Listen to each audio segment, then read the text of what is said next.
और उस पृष्ठ पर कोई भी हल नहीं करना है, जो कि यहाँ पर साफ साफ लिख दिया गया है। तो आपके प्रश्न पत्र में लिखा रहता है, आप इसको अच्छे से पढ़ ले जाएंगे। ठीक है, तो चलिए स्टार्ट करते हैं। सबसे पहला प्रश्न, सबसे पहले खंड अ है। खंड अ में बहुविकल्पी प्रश्न को हम लोग सॉल्व करेंगे। तो पहला प्रश्न कह रहा है कि एक परिमेय संख्या और एक अपरिमेय संख्या का योग क्या होता है। अगर परिमेय संख्या हम 2 मान लें और अपरिमेय संख्या हम √2 मान लें, तो हमेशा याद रखेंगे कि एक परिमेय संख्या और एक अपरिमेय संख्या, तो ये टोटल क्या हो गया, एक अपरिमेय संख्या हो गया। इसलिए हमेशा जानते रहें कि एक परिमेय संख्या और एक अपरिमेय संख्या का जो योग होता है वो हमेशा अपरिमेय संख्या होता है। क्लियर है।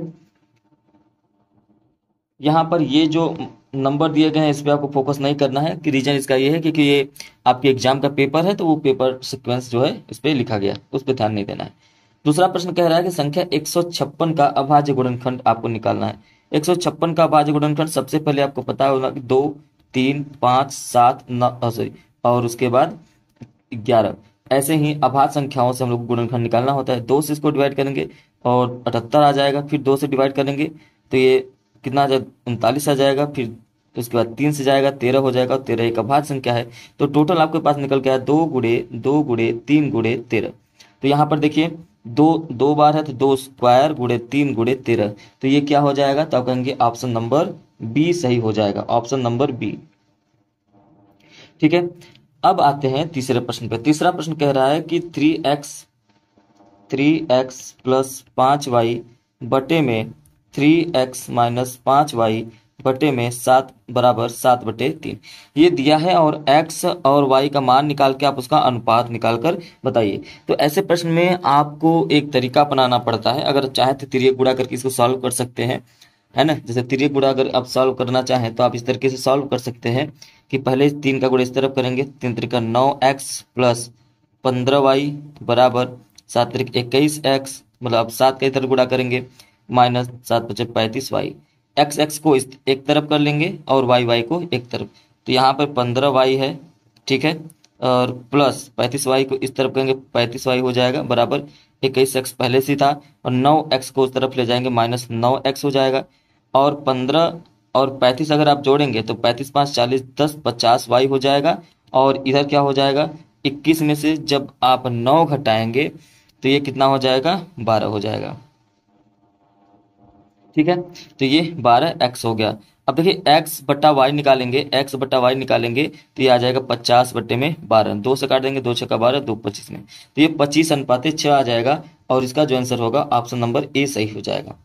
ठीक है, या तो आप इसका एक और आइडिया है कि आप सभी ऑप्शन को x और y की जगह में पुट कर दीजिए, जिसका भी मान कट के 7/3 आ जाएगा वही आंसर हो जाएगा। तो एक सरल तरीका ये भी आप इसे फॉलो कर सकते हैं। आगे बढ़ते हैं प्रश्न नंबर 4 पे। प्रश्न नंबर 4 देखिए, कह रहा है कि समीकरण 3x square minus 2x plus 1/3 का विविक्तकर क्या होगा। तो विविक्तकर आपको निकालना है। तो विविक्तकर क्या होता है, तो कहेंगे बी स्क्वायर माइनस 4ac, यही विविक्तकर होता है। तो अगर आप यहाँ पे देखें तुलना करें तो ax square plus B X plus C, मतलब ए का मान 3 है, बी का मान -2 है और सी का मान 1/3 है, तो यहीं पे आपको रखना है। तो बी का मान कितना आपने बताया, -2 का होल स्क्वायर -4 गुणे ए का मान कितना है, कहेंगे 3 है, और सी का मान कितना है 1/3 है। 3 से 3 कट जाएगा, -2 का स्क्वायर करेंगे तो 4 आएगा, 4 - 4 बराबर 0। तो 0 आंसर आ गया, मतलब इसका ऑप्शन नंबर कौन सही हो जाएगा, ऑप्शन नंबर ए सही हो जाएगा, ऑप्शन नंबर ए। ठीक है, चलिए आगे बढ़ते हैं प्रश्न नंबर 5। देखिए प्रश्न नंबर 5 कह रहा है कि निम्नलिखित सारणी का माध्य क्या होगा। तो आपको माध्य का फॉर्मूला पता ही है कि माध्य बराबर होता क्या है, तो कहेंगे माध्य बराबर sigma F I into X I बटे में सिग्मा एफ आई। ठीक है, अब यहाँ पे मैंने देखिए मान सभी के सभी इसको यहाँ पे मैंने बना रखा है। तो सबसे पहले आपको यहाँ पे एक्स आई का मान निकालना है। एक्स आई का मान कैसे निकलता है, इस 2 और 4 को जोड़ दीजिए, जितना है उसमें 2 से भाग दे दीजिए, वही एक्स आई का मान होता है। तो अगर आप ध्यान से देखें तो अगर 2 + 4 बटे में 2 करेंगे तो 4 2 6/2 हो जाएगा, तो कितना आ जाएगा 3, तो ये 3 हो गया। तो क्या हमको हर बार यही ऐसे हर बार जैसे दूसरे वाले में 4 + 6 बटे में 2 करना होगा, 10 बटे में 2 तो काट देंगे इसको तो 5 आ जाएगा। नहीं, हर बार नहीं करना होता है। जैसे आपने पहली बार ये 3 निकाल लिया तो उसके बाद देखिए इन दोनों में अंतर कितना, सभी में अंतर सेम आएगा। तो आप कहेंगे यहाँ पे 2 का अंतर है, यहाँ पर भी 2 का अंतर है, यहाँ पर भी 2 का अंतर है, यहाँ पर भी 2 का, हर जगह 2 का अंतर है। मतलब एक बार अगर आपने 3 निकाला तो इसके बाद 2 आप सभी में जोड़ते जाइए, आपका मान निकल जाएगा। 3 में आप 2 जोड़ेंगे तो 5 हो जाएगा, देखिए 5 आया था। अब फिर 2 जोड़ देंगे तो 7 हो जाएगा, फिर 2 जोड़ देंगे तो 9 हो जाएगा, फिर 2 जोड़ देंगे तो 11 हो जाएगा। तो इस तरीके से आपका एक्स आई का मान निकल गया। अब आपको क्या यहाँ प्राप्त करना है, एफ आई गुणे एक्स आई, मतलब इस एफ आई का गुणा एक्स आई में निकालना है, तो यहाँ पे मान लिखना है। तो अगर आप देखें तो 2 गुणे 3 करेंगे तो यहाँ पे कितना आएगा 6, 4 गुणे 5 करेंगे कितना आएगा 20। इसी तरीके से आपको सभी मान यहाँ पे लिखने होते हैं। तो 2 गुणे 3 करेंगे 6, 4 गुणे 5 करेंगे 20, 7 गुणे 7 करेंगे 49, 9 ज्यादा चौक 44 आ जाएगा। ठीक है। तो यहाँ पर इसको आपको टोटल जोड़ना है क्योंकि हमको सिग्मा जो का मान निकालना है, sigma F I x I का मान। ठीक है, तो यहाँ पर अगर आप ध्यान से देखें तो आप इसको जोड़ सकते हैं। तो अगर आप ये टोटल जोड़ेंगे तो कितना आएगा 6, 20, 49, 27 और 44। तो टोटल जोड़ेंगे तो ये आ जाएगा 146 आ जाएगा। तो इसका मतलब यहाँ पे sigma F I x I का मान कितना आ गया 46 आ गया। ठीक है, अगर आपको अब देखें ध्यान से तो सिग्मा एफ आई निकालना है, मतलब एफ आई का टोटल योग निकालना है। तो एफ आई टोटल योग निकालेंगे तो ये क्या आ जाएगा आपका 20 आ जाएगा। तो मतलब यहाँ पर आपको 20 रखना पड़ेगा। इसको काटिए, देखिए 2 एक कम 2 और 2 सत्ते 14 हो जाएगा, और उसके बाद 2 सत्ते 14, 2 तिहाई 6, 7.3 इसका आंसर आएगा। 7.3 ऑप्शन नंबर डी जो है वो सही हो जाएगा। ठीक है, चलिए आगे बढ़ते हैं और अगले प्रश्न को देखते हैं। अगला प्रश्न दे रखा है कि त्रिभुज ए बी सी में डी ई जो पैरेलल है, मतलब समांतर है बीसी के। यहाँ पे देखिए ध्यान से, ये डी ई है और ये बीसी के समांतर है। तो कह रहा है कि ए डी जो है ए डी, ठीक है, ये ए डी ये 1 कितना है 5 है, और डी बी कितना है, डी बी 3 सेंटीमीटर है। कह रहा है ए ई 2 है, यह मतलब 2 है, तो इसका ई सी का मान जो है आपको अगर पता हो जाए तो ए सी का भी मान पता कर सकते हैं। तो इसके लिए आप दो जो है थ्योरम लगा सकते हैं कि ए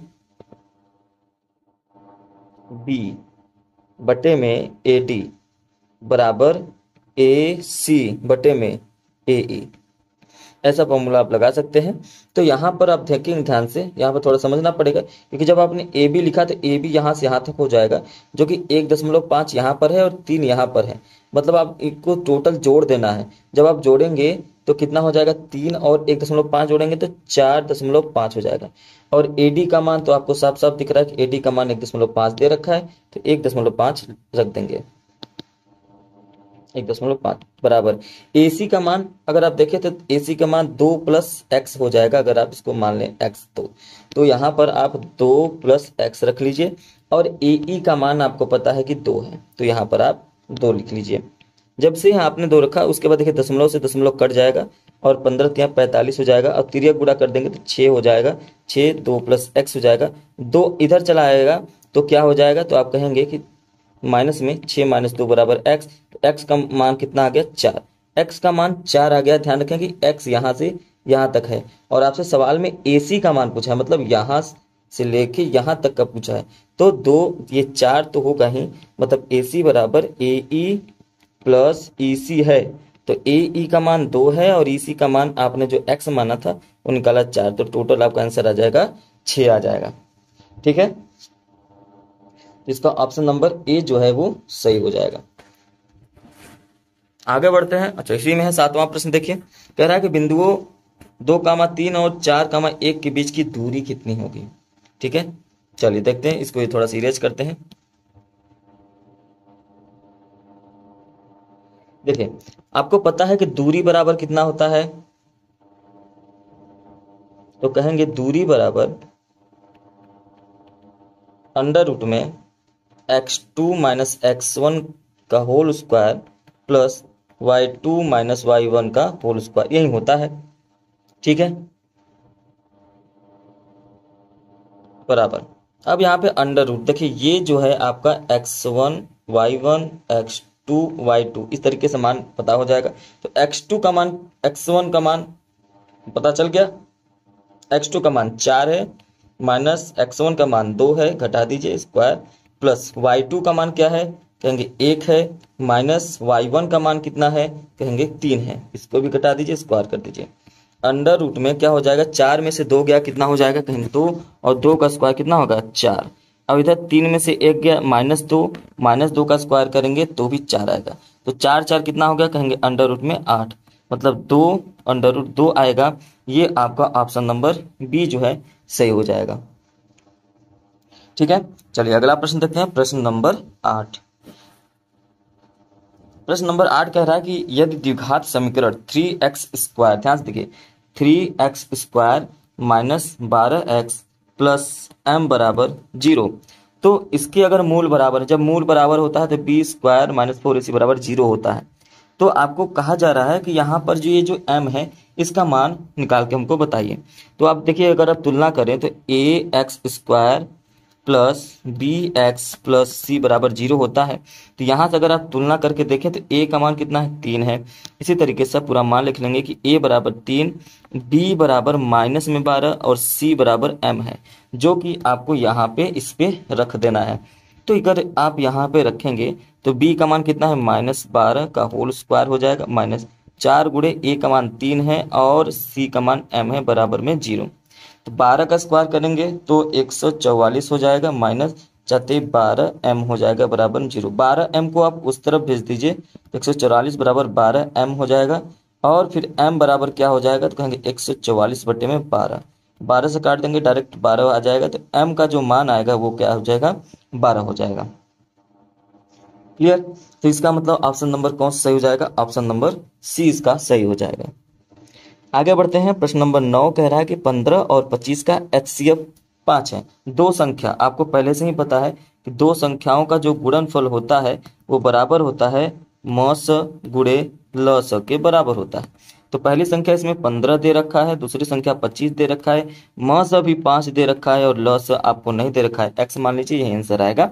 तो यदि ये 5 गुणे में है इस तरफ आएगा तो 15 गुणे 25 बटे में 5 हो जाएगा, बराबर x बचेगा। तो इससे काट दीजिए तो 5 बचे 25 हो जाएगा, 15 में 5 का गुणा करेंगे तो 75 आ जाएगा। ऑप्शन नंबर बी इसका सही हो जाएगा। आगे कहा जा रहा है कि प्रश्न नंबर 10 में कि सारवंतर बताइए। देखिए, सारवंतर हमेशा पीछे से लिया जाता है, -3 में से -1 घटाएंगे, -1 से 1 घटाएंगे, 1 से 3 घटाएंगे। तो आप बताइए कि अगर 1 में से आप 3 घटाएंगे तो कितना आएगा, कहेंगे कि -2 आएगा, और यही आपका सारवंतर हो जाएगा। तो ऑप्शन नंबर ए सही हो जाएगा। अगला कह रहा है कि निम्नलिखित सारणी का माध्यक वर्ग क्या होगा। अब देखिए, माध्यक वर्ग निकालना बहुत आसान होता है कि आप देख लीजिए इसमें सबसे बड़ी बारंबारता कौन सी है, बारंबारता नंबर कौन सा है। तो आप कहेंगे इसमें सबसे बड़ी बारंबारता नंबर जो है 10 है, क्योंकि 2, 7, 3, 4 ये सब छोटे हैं, सबसे बड़ी 10 है। तो इसी का जो वर्ग अंतराल होता है वही माध्यक वर्ग होता है। तो 15 और 20 इसका आंसर हो जाएगा, 15 और 20, ऑप्शन नंबर डी इसका सही हो जाएगा। ठीक है, उम्मीद है कि आपको सारी चीजें समझ में आ रही होंगी। ठीक है, अगर आपको नहीं समझ में आता तो एक बार प्रीवियस क्वेश्चंस लगा के आइए, तो आपको और भी अच्छे समझ में आएंगे। ठीक है, ये सभी आपके सेट अगर सॉल्व कर लेंगे एग्जाम से पहले तो आपका पूरा कल्याण हो जाएगा। अगला प्रश्न दे रखा है कि tan a बराबर 1। देखिए, हमेशा देखिए tan a बराबर 1 दे रखा है। अच्छा, 1 जो होता है कितने tan का मान होता है, तो कहेंगे tan a बराबर, ये तो tan 45 अंश का मान होता है। अगर आप तुलना करें तो a बराबर क्या आ गया, कहेंगे 45 अंश आ गया। मतलब आपको मान किसका निकालना है, 2 sin a गुणे cos a का मान 45 आ गया है, 2 गुणे sin 45 अंश गुणे cos 45 अंश रख सकते हैं। अगर ऐसा रख सकते हैं तो 2 गुणे sin 45 अंश का मान होता है 1/√2 और cos 45 अंश का भी मान 1/√2 होता है। और अंडर रूट 2 का गुणा करेंगे तो 2 ही आता है, इसका मतलब 2 गुणे 1/2 हो जाएगा और 2 से 2 कट जाएगा तो 1 आंसर आएगा। इसलिए क्वेश्चन नंबर 12 का जो आंसर हो जाएगा वो सी हो जाएगा, ऑप्शन नंबर सी 1 आंसर आएगा। आगे बढ़ते हैं प्रश्न नंबर 13 में। प्रश्न नंबर 13 देखिए, प्रश्न नंबर 13 कह रहा है कि एक वृत्त के केंद्र से 25 सेंटीमीटर दूर स्थित क्यू बिंदु, मतलब यहाँ से एक केंद्र है, यहाँ से 25 सेंटीमीटर दूर स्थित एक ये बिंदु है क्यू, इसका नाम क्यू कर देते हैं, ये हो गया क्यू। तो यहाँ से ध्यान रखें कि ये 25 हो गया। ठीक है, कह रहा है कि वृत्त की स्पर्श रेखा की लंबाई 24 सेंटीमीटर, मतलब यहाँ से यहाँ तक की जो दूरी है वो 24 दे रखा है, 24 सेंटीमीटर। तो वृत्त की त्रिज्या मतलब ये यहाँ से यहाँ तक की दूरी आपको निकालनी है। तो अब ध्यान से देखिए, ये 90 डिग्री हो गया, क्योंकि किसी भी वृत्त के परिधि पर स्पर्श रेखा और वृत्त के केंद्र से डाला गया लंब होता है। तो यहाँ पर ये 90 डिग्री हो गया, तो ये 25 जो है ये कर्ण हो गया, ये आधार हो गया और ये लंब हो। तो आपको पता है कि कर्ण का स्क्वायर बराबर होता है आधार का स्क्वायर प्लस लंब का स्क्वायर। तो कर्ण का स्क्वायर 25 का स्क्वायर हो जाएगा, आधार कितना दिया है 24 का स्क्वायर हो जाएगा, प्लस लंब का स्क्वायर, और आपको यही लंब ही निकालना है। ठीक है, तो 25 का स्क्वायर होता है 625 होता है, और 576 होता है 576 होता है 24 का स्क्वायर प्लस लंब का स्क्वायर। 576 अगर इसमें से आप घटाएंगे तो 15 में से 6 गया 9, और 11 में से 7 गया 4, 49 बचेगा, और लंब का स्क्वायर। लंब जो है इस तरफ बच जाएगा, स्क्वायर इस तरफ लेके आएंगे तो अंडर रूट में हो जाएगा, और ये 7 आ जाएगा। 7 सेंटीमीटर जो है वो क्या हो जाएगा, आपकी त्रिज्या हो जाएगी। तो ऑप्शन नंबर ए जो है वो सही हो जाएगा। आगे बढ़ते हैं। एक मीनार की ऊंचाई 20 मीटर है, जमीन पर बनने वाली इसकी छाया की लंबाई 20√3 है।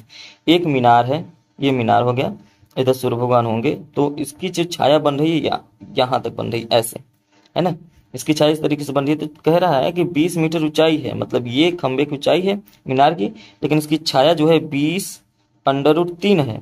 तो कह रहा है इसका उन्नयन कोण मतलब थीटा आपको बताना है कि क्या होगा। तो अच्छा ये बताइए कि टैन थीटा बराबर क्या होता है। तो आप कहेंगे कि टैन थीटा बराबर होता है लंब बटे में आधार, लंब बटे में आधार होता है टैन थीटा का मान। तो लंब कितना दे रखा है, तो कहेंगे 20, आधार कितना दे रखा है 20√3, 20 से 20 कट गया, तो टैन थीटा बराबर कितना बचा, तो कहेंगे कि 1/√3 बचा है। 1/√3 कितने मान का होता है, तो कहेंगे थीटा बराबर ये जो है 30 अंश का मान होता है, इसलिए ऑप्शन नंबर ए सही हो जाएगा 14 का। प्रश्न नंबर 15 में चलते हैं। कहा जा रहा है कि 14 सेंटीमीटर त्रिज्या की एक वृत्त का चाप उसके केंद्र पर 30 अंश कोण अंतरित करता है। इसी वृत्त में समझ लेते हैं एक बार यहाँ पर ही, तो यहाँ पर समझते हैं। देखिए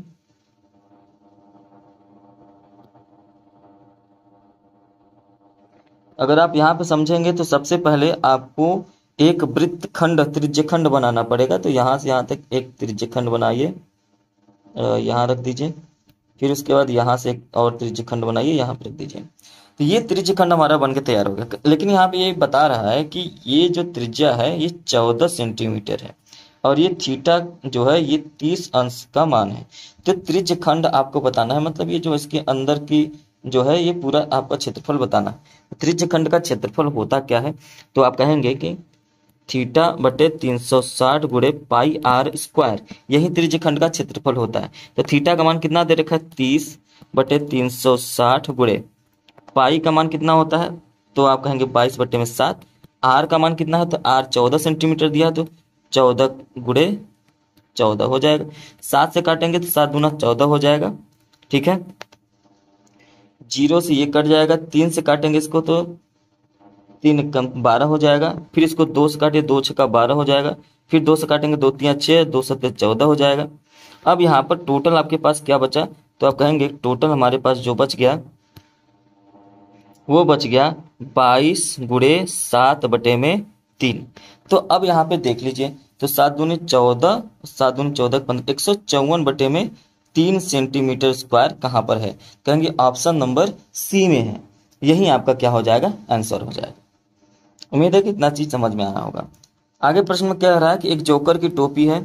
ठीक है, जोकर की टोपी है, तो किसके आकार का होता है। देखिए मैंने जोकर का टोपी बना दिया, अब आप खुद ही बता दीजिए, समझदार हैं तो खुद ही बता दीजिए कि जोकर की टोपी किस आकार का होता है। ये देखिए, देखिए जोकर का टोपी आपके सामने बनकर तैयार हो गया है। ये जोकर टोपी शंकु आकार है, शंकु के आकार का है, इसलिए ऑप्शन नंबर बी इसका सही हो जाएगा। प्रश्न नंबर 17 की ओर बढ़ते हैं।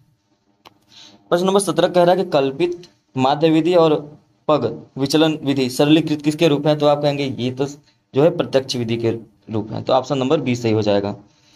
कुछ प्रेक्षणों का जो माध्य है वो 15 है, माध्यिका 24 है, तो बहुलक क्या होगा? देखिए बहुलक बराबर होता है 3 गुणे माध्यिका, ठीक है, माध्यिका 24 दे रखा है, माइनस 2 गुणे माध्य जो कि 15 दे रखा है। 24 या 72 माइनस 15 दुना 30। आप इसको घटा दीजिए और जब इसको घटाएंगे तो आएगा 42। इसका मतलब ऑप्शन नंबर डी सही हो जाएगा। प्रश्न नंबर 19 में बढ़ते हैं। लिखा है कि जब एक पासे को एक बार फेंका जाता है, जब एक पासे को एक बार फेंका जाता है तो उसमें जो है एक सम संख्या प्राप्त होने की प्रायिकता है। देखिए एक पासे में कितने फलक होते हैं, तो आप कहेंगे कि सर जो एक पासे में फलक होते हैं मतलब उसमें टोटल 6 फलक होते हैं, जो हमारे 3 सामने दिखाई देते हैं, 3 नहीं दिखाई देते। तो इसमें से 1 2 3 4 5 6 होते हैं। तो आप देखेंगे सम संख्या 2 4 और 6, 3 सम संख्या होती है और 3 विषम संख्या होती है। कुल परिणाम कितना होता है, तो कहेंगे 3 हो गया सम संख्या, कुल परिणाम हमारा 6 हो गया। इसको काट देंगे, 3 दूना 6, 1/2। ऑप्शन नंबर बी सही हो जाएगा। ठीक है, आगे प्रश्न देखिए क्या पूछा है। कह रहा है कि अच्छी प्रकार से फेंटे हुए ताश के 52 पत्तों में से एक पत्ते को यादृच्छिया निकालने पर पत्ते के रानी होने की प्रायिकता क्या होगी? ठीक है, तो देखिए यहां पर ये जो प्रश्न पूछा है बहुत ही इजी है। देखिए ताश के एक डेग में कुल कितने पत्ते होते हैं, तो आप कहेंगे टोटल तो 52 पत्ते होते हैं और उनमें से हर रंग की एक रानी होती है ना, चाहे कोई भी रंग हो लेकिन उसका एक रानी जरूर होगा। मतलब कुल रानी कितने हो गए? 4 रानी होती है। इसलिए किसी भी पत्ते को रानी होने की प्रायिकता कैसे हो सकती है कि प्रायिकता होगी तो रानी की संख्या कितनी हो गई? 4, और टोटल कुल कितने पत्ते होंगे? 52 पत्ते। तो इसको काटेंगे तो 4 कम 4, 4 13 में 12, तो कितना हो जाएगा? 1/13। ऑप्शन नंबर बी सही हो जाएगा। है बहुविकल्पी प्रश्न को सॉल्व करेंगे। तो सबसे पहला प्रश्न देखिए कह रहा है कि cosec A minus cot A, दूसरे ब्रैकेट में कह रहा है 1 प्लस कॉस ए का मान जो है वो क्या होगा। तो सबसे पहले आपको देखिए पता है कि कोसेक ए बराबर क्या होता है, तो आप कहेंगे कि कोसेक ए बराबर होता है 1/sin ए। ठीक है, और उसी जगह पे कहेंगे कॉट ए बराबर क्या होता है, तो आप कहेंगे कि कॉट ए बराबर होता है कॉस ए बटे में साइन ए। तो ये दोनों फार्मूला का जो मान होता है, ये दोनों मान को आप लोग इसके जगह पे रख देंगे। तो सबसे पहले अगर हम इस सवाल में रखें तो कोसेक ए जगह पे क्या हो जाएगा? 1/sin ए हो जाएगा, माइनस कॉट ए के बराबर क्या हो जाएगा? कहेंगे कॉस ए बटे में साइन ए हो जाएगा। तो पहले ब्रैकेट में, दूसरे ब्रैकेट में क्या हो जाएगा? तो आप कहेंगे 1/1 प्लस कॉस ए दे रखा है तो उसको वैसे ही रख देते हैं। अच्छा इधर आप देखिए तो दोनों का जो हर है वो सेम है। जब हर सेम होता है तो ऊपर जो भी प्लस माइनस रहता है उसको जैसे लिख देते हैं। तो नीचे क्या हो जाएगा? साइन ए, और ऊपर क्या हो जाएगा? 1 माइनस कॉस ए हो जाएगा। और इधर भी क्या है दूसरे ब्रैकेट में? तो दूसरे ब्रैकेट में है 1 प्लस कॉस ए। तो एक काम करते हैं, इन दोनों को एक साथ ले लेते हैं। तो अब अगर आप ध्यान से देखें तो ये हो जाएगा a माइनस बी और ये हो जाएगा a प्लस बी, और a माइनस बी पहले ब्रैकेट में, दूसरे ब्रैकेट में a minus a plus B अगर हो तो इसका फॉर्मूला होता है a square minus B square. इसका मतलब हम यहाँ पे a स्क्वायर मतलब 1 का स्क्वायर मतलब 1 हो जाएगा, और b का स्क्वायर मतलब कॉस स्क्वायर a हो जाएगा बटे में साइन a हो जाएगा। इसके बाद अब अगर ध्यान से देखें तो कॉस 1 माइनस कॉस स्क्वायर ए बराबर होता है साइन स्क्वायर ए बटे में साइन ए हो जाएगा। साइन ए से साइन ए कट जाएगा, बचेगा क्या? कहेंगे कि साइन ए बचेगा, और ये आपका ऑप्शन नंबर डी जो है वो सही हो जाएगा। इसके बाद प्रश्न नंबर 2 में देखिए कह रहा है किसी पासे को एक बार फेंका जाता है। पासे में 6 फलक होते हैं, है ना, जिसमें से 3 सम होते हैं और 3 जो होते हैं वो विषम होते हैं। तो कहा जा रहा है कि अगर एक बार फेंका जाता है तो एक विषम संख्या आने की प्रायिकता क्या होगी। तो आप देखिए टोटल जो होंगे वो कितने होंगे, तो कहेंगे 6 फलक होगा, और विषम संख्या आने की प्रायिकता कितनी होगी, तो आप कहेंगे कि 3 विषम होते हैं। तो इसको काट देंगे, 3 एकम 3, 3 दूना 6, 1/2। ऑप्शन नंबर बी इसका सही हो जाएगा। ठीक है, आगे बढ़ते हैं। प्रश्न नंबर 3 देखिए कह रहा है कि निम्नलिखित बारंबारता बंटन का माध्यक वर्ग क्या होगा, है ना। माध्यक वर्ग आपको बताना है। तो देखिए माध्यक वर्ग कैसे निकालते हैं आप ये समझिए कि सबसे पहले आपको यहां पर निकालना पड़ता है n। अब n के बराबर होता है sigma F I. Sigma F I, sigma का मतलब होता है कुल जोड़ एफ आई। ये जो बारंबारता है इसी को एफ आई कहते हैं। तो इस सबको जोड़ लेंगे तो 3 2 5 5 5 10 और 10 5 15, मतलब टोटल 15 आएगा। इसके बाद n/2 करना होता है तो आप इसको 2 से भाग दे देंगे तो ये कितना आ जाएगा 7.5। तब अब आप यहाँ पे संचयी बारंबारता निकालते हैं। क्या निकालते हैं? संचयी बारंबारता। तो जो आप CF निकालते हैं तो 3 होता है, यहाँ पे आ जाएगा, फिर 5 आ जाएगा और फिर 10 आ जाएगा और फिर इसी तरीके से जो है बढ़ता रहेगा, फिर 14 आएगा और फिर 14 1 15 आ जाएगा। इस तरीके से संचयी बारंबारता निकलता है। तो आपको देखना पड़ता है कि ये 7.5 किनके बीच में है। तो आप कहेंगे कि 5 और 10 के बीच में ही 7.5 आता है। तो इनमें से जो बड़ा वाला मान होता है ना उसको हम लोग लेते हैं, मतलब ये जो 10 है इसी का जो वर्ग होता है वही माध्यक वर्ग होता है। इसका मतलब 10 इस वाले वर्ग में है, इसका मतलब आपका आंसर जो होगा वो 10 15 हो जाएगा। तो आपका ऑप्शन नंबर सही हो जाएगा सी। ठीक है, ऑप्शन नंबर सी। तो उम्मीद है कि ये क्वेश्चन आपको समझ में आ गया होगा, ऑप्शन नंबर सी सही है। आगे बढ़ते हैं प्रश्न नंबर 4 में। प्रश्न नंबर 4 देखिए क्या कह रहा है। कह रहा है कि निम्नलिखित सारणी का बहुलक वर्ग क्या होगा। बहुलक का मतलब होता है जो सबसे बड़ा उसमें बारंबारता में संख्या हो, है ना।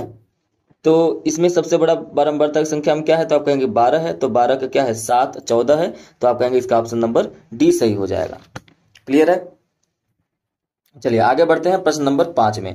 कह रहा है कि एक बच्चे के पास एक ऐसा पासा है जिनके फलकों पर निम्नलिखित अक्षर अंकित है। मतलब उस पासे के पास 1 2 3 4 5 6 फलक हैं, जैसे लूडो के पासे में होता है।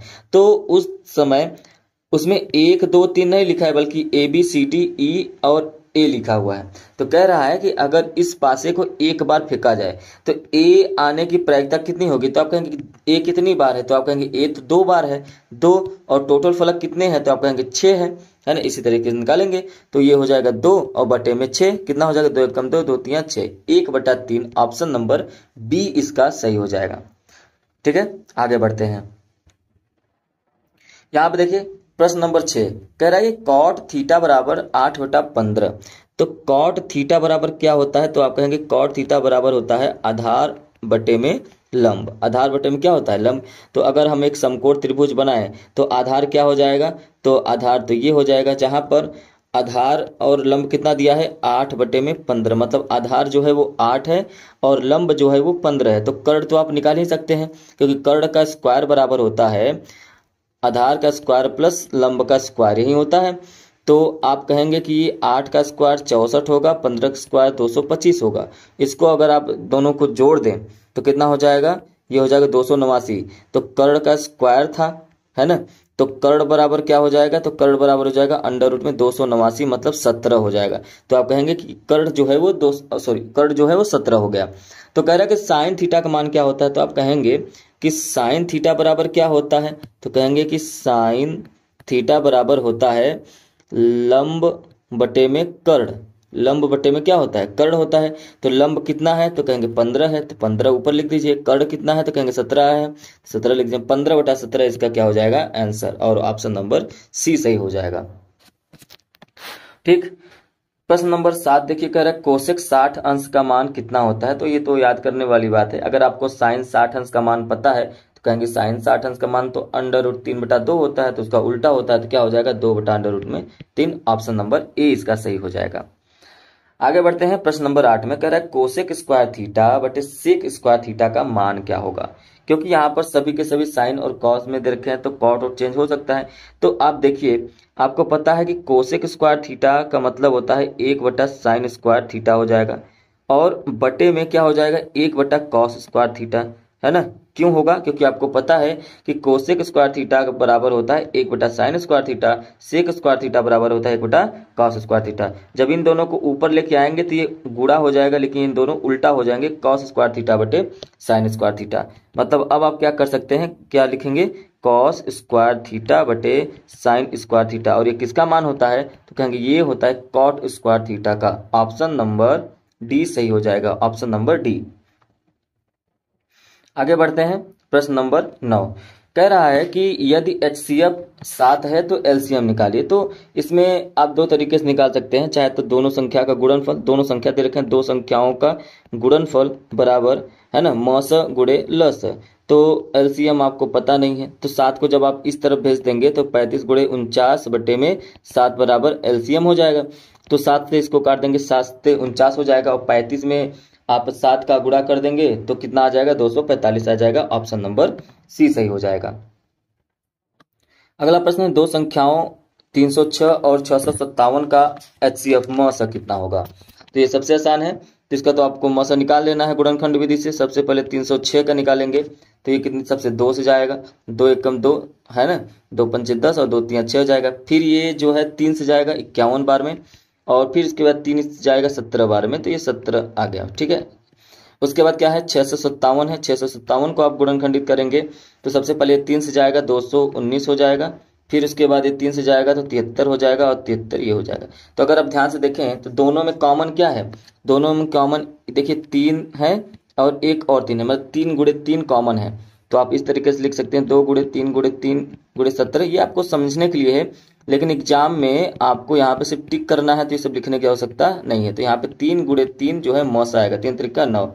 ऑप्शन नंबर बी सही हो जाएगा। ऑप्शन नंबर बी सही होगा इसका, है ना, 2 कॉमन नहीं होगा, ऑप्शन नंबर बी सही होगा। ठीक है, प्रश्न नंबर 11, दो संख्याओं के एलसीएम एवं एचसीएफ क्रमशः 168 तथा 6 है, लसा और मस। तो पहली संख्या गुणे होता है दूसरी संख्या बराबर में एचसीएफ गुणे एलसीएम, यही फॉर्मूला होता है। तो एक संख्या 24 दे रखा है, तो 24 गुणे दूसरी संख्या x है जो कि हमको नहीं पता है। लॉस और मस कितना दिया है, 168 गुणे 6 दिया है। तो x बराबर क्या हो जाएगा, 168 गुणे 6 बटे में 24। अब आप इसको काट लीजिए, जब इसको डिवाइड करेंगे तो ये कितनी, 8 तिरिक 24 हो जाएगा, 8 दूनी 16, 8 कम 8 हो जाएगा, 3 सत्ते 21 हो जाएगा, मतलब 7 गुणे 6, x बराबर 7 गुणे 6 मतलब कितना हो जाएगा, 42। तो ऑप्शन नंबर बी इसका सही हो जाएगा। आगे बढ़ते हैं, प्रश्न नंबर 12 पे कह रहा है, बिंदुओं ए जिसका निर्देशांक ए भी दिया है और बिंदु बी जिसका निर्देशांक 2 भी दिया है, तो इनके बीच की दूरी क्या होगी। देखिए दूरी बराबर होता है अंडर रूट में x2 माइनस x1 का whole square plus y2 minus y1 का होल स्क्वायर, यही होता है। अगर आप दोनों बिंदु को देखें तो ये x1 y1 होगा, ये x2 y2 होगा, है ना, ऐसा है। तो यहीं पे मान रख देना है। तो x सबसे पहले आपको x2 का मान पता करना है, तो x2 का मान 2a दे रखा है, माइनस x1 का मान a दे रखा है, प्लस y2 का मान कितना दे रखा है 2 भी, और y1 का मान b दे रखा है, इसका स्क्वायर कर देंगे। तो अब अंडर रूट में क्या, 2a में से 1a जाएगा, कितना आ जाएगा 1a, प्लस ये 1b हो जाएगा, तो a square plus b square वो भी अंडर रूट में। ऑप्शन नंबर ए इसका सही हो जाएगा। क्लियर है, ठीक है। आगे बढ़ते हैं, प्रश्न नंबर 13 कह रहा है कि यदि 5 सेंटीमीटर त्रिज्या वाले एक वृत्त के P पर स्पर्श PQ O जाने वाली एक रेखा बिंदु Q इस प्रकार मिलती है कि PQ बराबर 12 है, तो OQ की लंबाई ज्ञात करिए। सबसे सिंपल क्वेश्चन है, ऐसा क्वेश्चन हम लोगों ने कल किया था। एक तो यहाँ पे वृत्त है, तो हमने वृत्त बना लिया। अब इसके बाद इस पर क्या कह रहा है कि एक जो है स्पर्श रेखा मिल रही है, तो हम लोग यहाँ से एक स्पर्श रेखा मिला लेते हैं। ये रहा हमारा स्पर्श रेखा, ठीक है। और इसके यहाँ पर उसके बाद यहाँ पर एक त्रिज्या बना लेंगे हम लोग। अब देखिए यहाँ पे कह रहा है कि यदि 5 सेंटीमीटर त्रिज्या है, तो ये इसकी जो लंबाई हो जाएगी 5 सेंटीमीटर त्रिज्या हो जाएगी, और एक P पर स्पर्श रेखा है, तो Q हम लोग बिंदु यहाँ पर मान लेते हैं। तो इससे मिलने वाली एक रेखा, तो एक रेखा क्या हो जाएगी, एक रेखा हमारे यहाँ से यहाँ तक हो जाएगा, वो भी क्या हो जाएगा, PQ हो जाएगा, ठीक है। तो ये 12 दे रखा, PQ क्या दे रखा 12, मतलब ये PQ हो जाएगा 12। तो हमसे कह रहा है कि OQ मान लेते हैं, ये केंद्र में O है, तो यहाँ से यहाँ तक की दूरी आपको ज्ञात करना है। यहाँ से यहाँ तक OQ ज्ञात करना है। अब देख रहे हैं कि यहाँ पर डायरेक्ट क्या बन गया है, तो कहेंगे ये समकोण बन गया है। तो समकोण बन गया है, तो कर्ण का स्क्वायर मतलब OQ का स्क्वायर बराबर हो जाएगा लंब का स्क्वायर मतलब OP का स्क्वायर प्लस PQ का स्क्वायर आधार का स्क्वायर। तो OQ का स्क्वायर, OP कितना दे रखा है, तो कहेंगे 5 का स्क्वायर प्लस ये 12 का स्क्वायर। आगे बढ़ेंगे तो 5 का स्क्वायर 25 होता है, 12 का 144 होता है। 25 का क्या हो जाएगा, तो कहेंगे 25 और 144 जोड़ देंगे तो आ जाएगा 9 6 169 हो जाएगा। तो OQ बराबर क्या हो जाएगा, अंडर रूट में 169 जो कि 13 का वर्गमूल होता है। तो यहाँ पर आप कहेंगे कि OQ का मान कितना आ गया, 13 सेंटीमीटर। ऑप्शन नंबर बी सही हो जाएगा। अब यहाँ पे देखिए कह रहा है कि 2 त्रिभुज हैं। ध्यान से इस प्रश्न को समझने की कोशिश करिए, नहीं तो ऐसे प्रश्नों में आप हमेशा क्या कर बैठते हैं, गलती कर बैठते हैं। तो हमारे पास त्रिभुज दे रखा है यहाँ पर, ठीक। ये रहा हमारे पास दो त्रिभुज, कह रहा है कि ये दोनों त्रिभुज हैं, ये दोनों त्रिभुज समरूप हैं, ठीक है। समरूप त्रिभुज हैं तो अच्छी बात है। तो यहाँ पर इनका नामकरण भी हम लोग कर ही लेते हैं, क्योंकि एक त्रिभुज आपका ए बी सी दे रखा है, दूसरा डी ई एफ। अगर हम इसको ए कह दें, ये बी हो जाएगा और ये सी हो जाएगा। उसी तरीके से ये डी हो जाएगा और ये ई हो जाएगा और ये एफ हो जाएगा, ठीक है। यहाँ पे दोनों अलग अलग हैं, इसको अलग अलग कर ही लेते हैं, ठीक है। क्लियर। तो यहाँ पर ये क्या हो जाएगा, ई। तो यहाँ पर हमने नामकरण कर लिया। अब यहाँ पे कह रहा है कि अगर कोण बी बराबर कोण ई है, ये कोण जो है कोण बी कहाँ है, ये कोण बराबर है कोण ई के। अब देखिए, अगर ये कोण बराबर है तो इसकी संगत भुजाओं का अनुपात ही बराबर होगा। इसके संगत भुजा में एक ए बी है और एक बी सी है, यहाँ पे डी ई है और ई एफ है। ध्यान रखेंगे कि इस कोण के विषय में कोई कुछ नहीं कहा गया है, इसलिए इस रेखा का अनुमान हम लोग नहीं लगा सकते हैं अभी, ठीक है। लेकिन ये बताया गया समरूप त्रिभुज है, तो यहाँ पर हम लोग कर सकते हैं, लेकिन अनुमान लगाना पड़ेगा, क्योंकि एंगल हमको कुछ नहीं पता है। ये काम देगा इन दोनों ऑप्शन को अलग करने में, इन दोनों को। अब देखिए, यहाँ पर सबसे पहले अगर आप ए बी बटे में डी ई करें, तो ए बी बटे में D E option number A में भी है, ए बी बटे D E option number B में भी है, ए बी बटे D E option number C में है। तो यहाँ पर कुछ नहीं है, तो आप इसको हटा दीजिए, ठीक है। ऑप्शन नंबर सी कट गया। अब कह रहा है कि दूसरा क्या है, बी सी बटे में ई एफ होना चाहिए, बी सी बटे में ई एफ होना चाहिए। तो बी सी बटे ई एफ कहाँ है, यहाँ पर है। यहाँ पर बी सी बटे एफ डी है, बी सी बटे एफ डी मतलब इस रेखा का अनुमान नहीं लगा सकते, इसलिए गलत हो गया। तो यहाँ पर बी सी बी से डी एफ हो गया, इस रेखा का अनुमान नहीं लगा सकते, ये भी गलत हो गया। मतलब आपका ऑप्शन नंबर बी ही सही होगा, ठीक है। देखिए, थोड़ी सी लापरवाही करेंगे तो आप गलत कर बैठेंगे, इसलिए थोड़ा सा ध्यान से समझना है। आगे बढ़ते हैं। प्रश्न नंबर 15 में कह रहा है 7 सेंटीमीटर त्रिज्या वाले एक वृत्त के एक त्रिज्यखंड का कोण जो है 90 अंश है। तो त्रिज्यखंड का क्षेत्रफल क्या होता है, कहेंगे थीटा मतलब 90 अंश बटे थीटा बटे 360 गुणे पाई आर स्क्वायर। पाई का मतलब 22/7, आर स्क्वायर मतलब आर का मतलब 7 गुणे 7, है ना। यही होता है थीटा बटे 360 गुणे पाई आर स्क्वायर, यही होता है, जहाँ की आर का मान जो है 7 सेंटीमीटर दे रखा है और थीटा का मान जो है 90 डिग्री दे रखा है। तो यहाँ पे इसको सॉल्व कर लेंगे, 9 चौका 36 हो जाएगा, है ना। 2 दूना 4 हो जाएगा, 2 ग्रह में हो जाएगा, 7 से 1 7 कट जाएगा। तो इसके बाद आए बचेगा क्या ऊपर, कहेंगे 11 गुणे 7 बटे में 2, मतलब 77 बटे में 2 बच गया, मतलब 38.5। इसका ऑप्शन नंबर सी सही हो जाएगा, 15 का ऑप्शन नंबर सी सही हो जाएगा, ठीक है। बहुत अच्छा। तब इसके बाद एक प्रश्न देखिए दिया हुआ है, ये प्रश्न अभी सेट नंबर फर्स्ट में ऐसा प्रश्न हम लोगों ने सॉल्व किया है, लेकिन यहाँ पर ध्यान से देखिए। कह रहा है कि एक खिलौना है जो 4 सेंटीमीटर त्रिज्या वाले एक शंकु के आकार का है, जो उसी त्रिज्या वाले एक अर्धगोले पर आरोपित है। कल मैंने कुछ ऐसा करके इमेज बनाया था, अगर आपको ध्यान हो तो आप ऐसा बना सकते हैं इमेज। तो 1 मिनट इसको इरेज कर देते हैं इतना थोड़ा सा।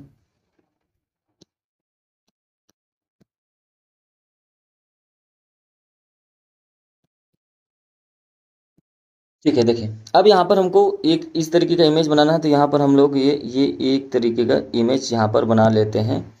और यहाँ पर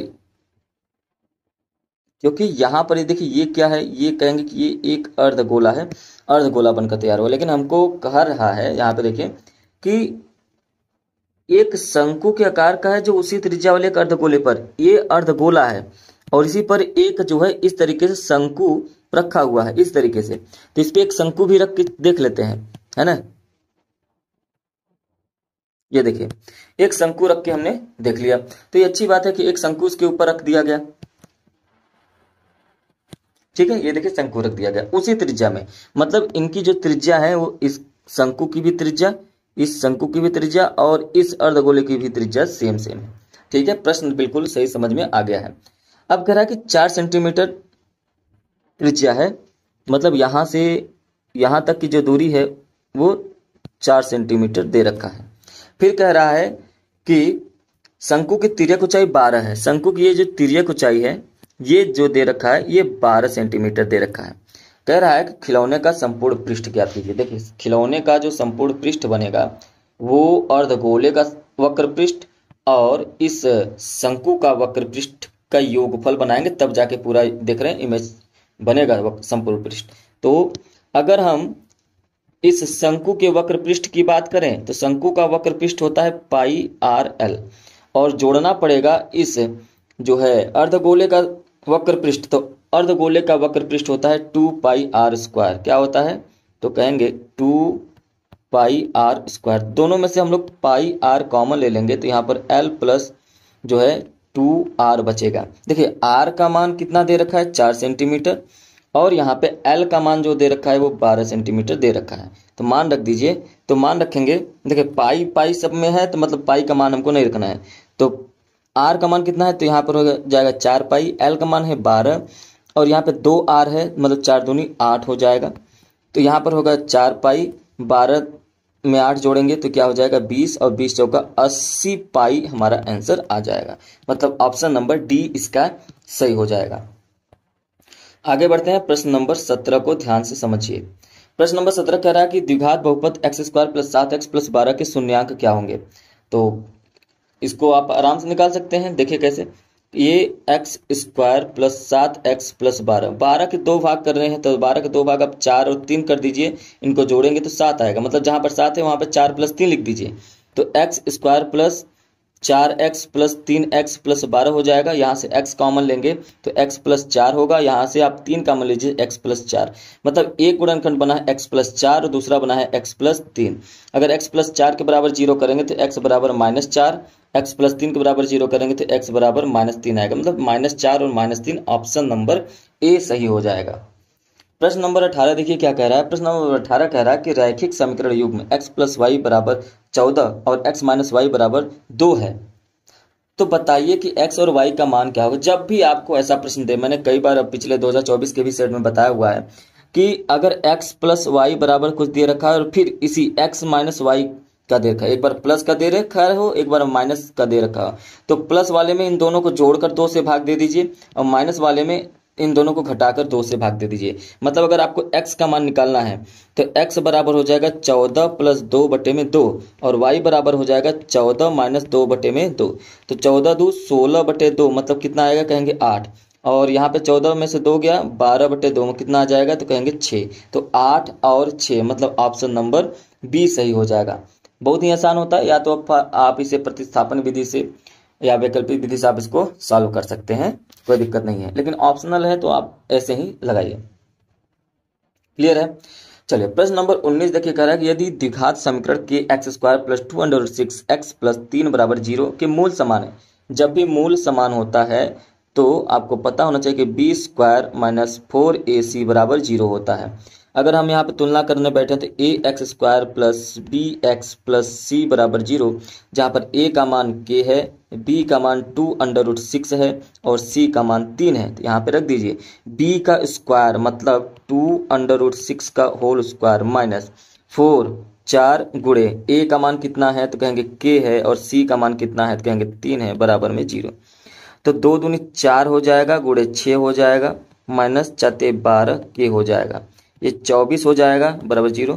12 के को उस तरफ भेज देंगे तो प्लस 12 के हो जाएगा और के बराबर क्या हो जाएगा कहेंगे 24 बटे 12। तो यहाँ पे निकाल देंगे 2 आंसर आएगा। तो इसका ऑप्शन नंबर सी सही हो जाएगा।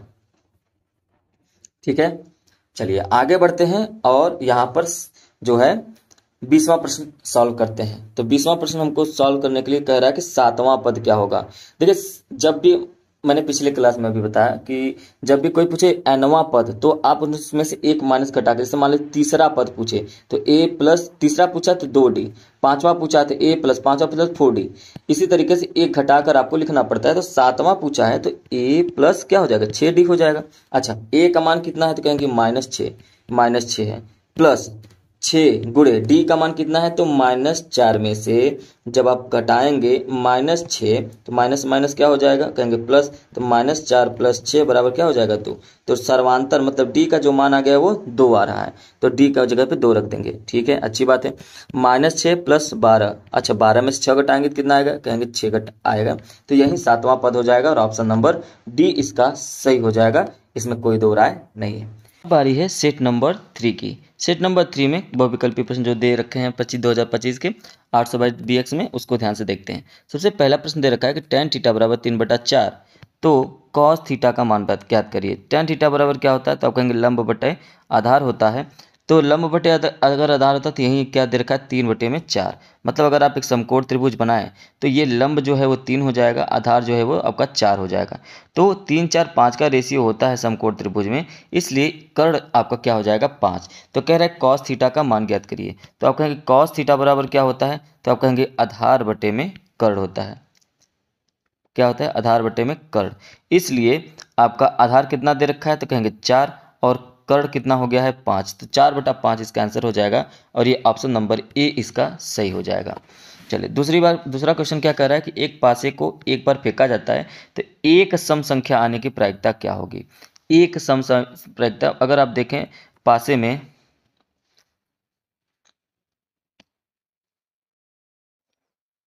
में कितने जो होते हैं, तो आप कहेंगे कि एक पासे में अगर आप देखें तो टोटल 6 नंबर होते हैं, है ना।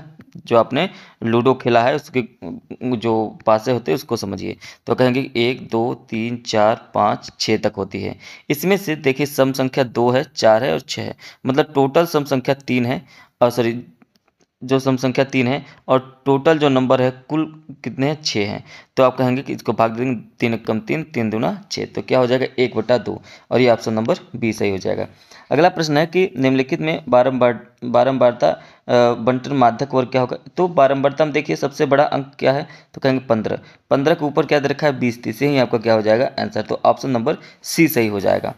आगे बढ़ेंगे, और आगे क्या दे रखा है, प्रश्न नंबर 4 कह रहा है कि बहुलक वर्ग क्या होगा। तो उसी तरीके से बारंबारता में देखिए सबसे बड़ा नंबर क्या है, 11 है, तो यही आपका 10 से 15 क्या हो जाएगा, बहुलक वर्ग हो जाएगा। ठीक है।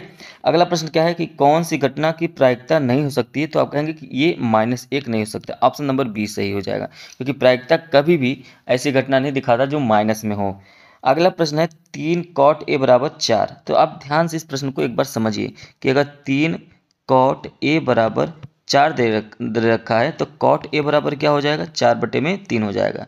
ठीक है, क्या हो जाएगा, 4/3। और यही मैंने अभी ऊपर आपको बताया, अगर एक समकोण त्रिभुज आप बनाते हैं तो cot a बराबर क्या होता है, अगर आपको नहीं पता है तो आपको पता है कि tan थीटा बराबर लंब बटे आधार होता है, उसका उल्टा हो जाएगा आधार बटे में लंब। तो आधार आपका 4 दे रखा है, लंब आपका 3 दे रखा है, तो मैंने बताया रेशियो में 3 4 5 होता है, तो कर्ण आपका क्या हो जाएगा, 5 हो जाएगा।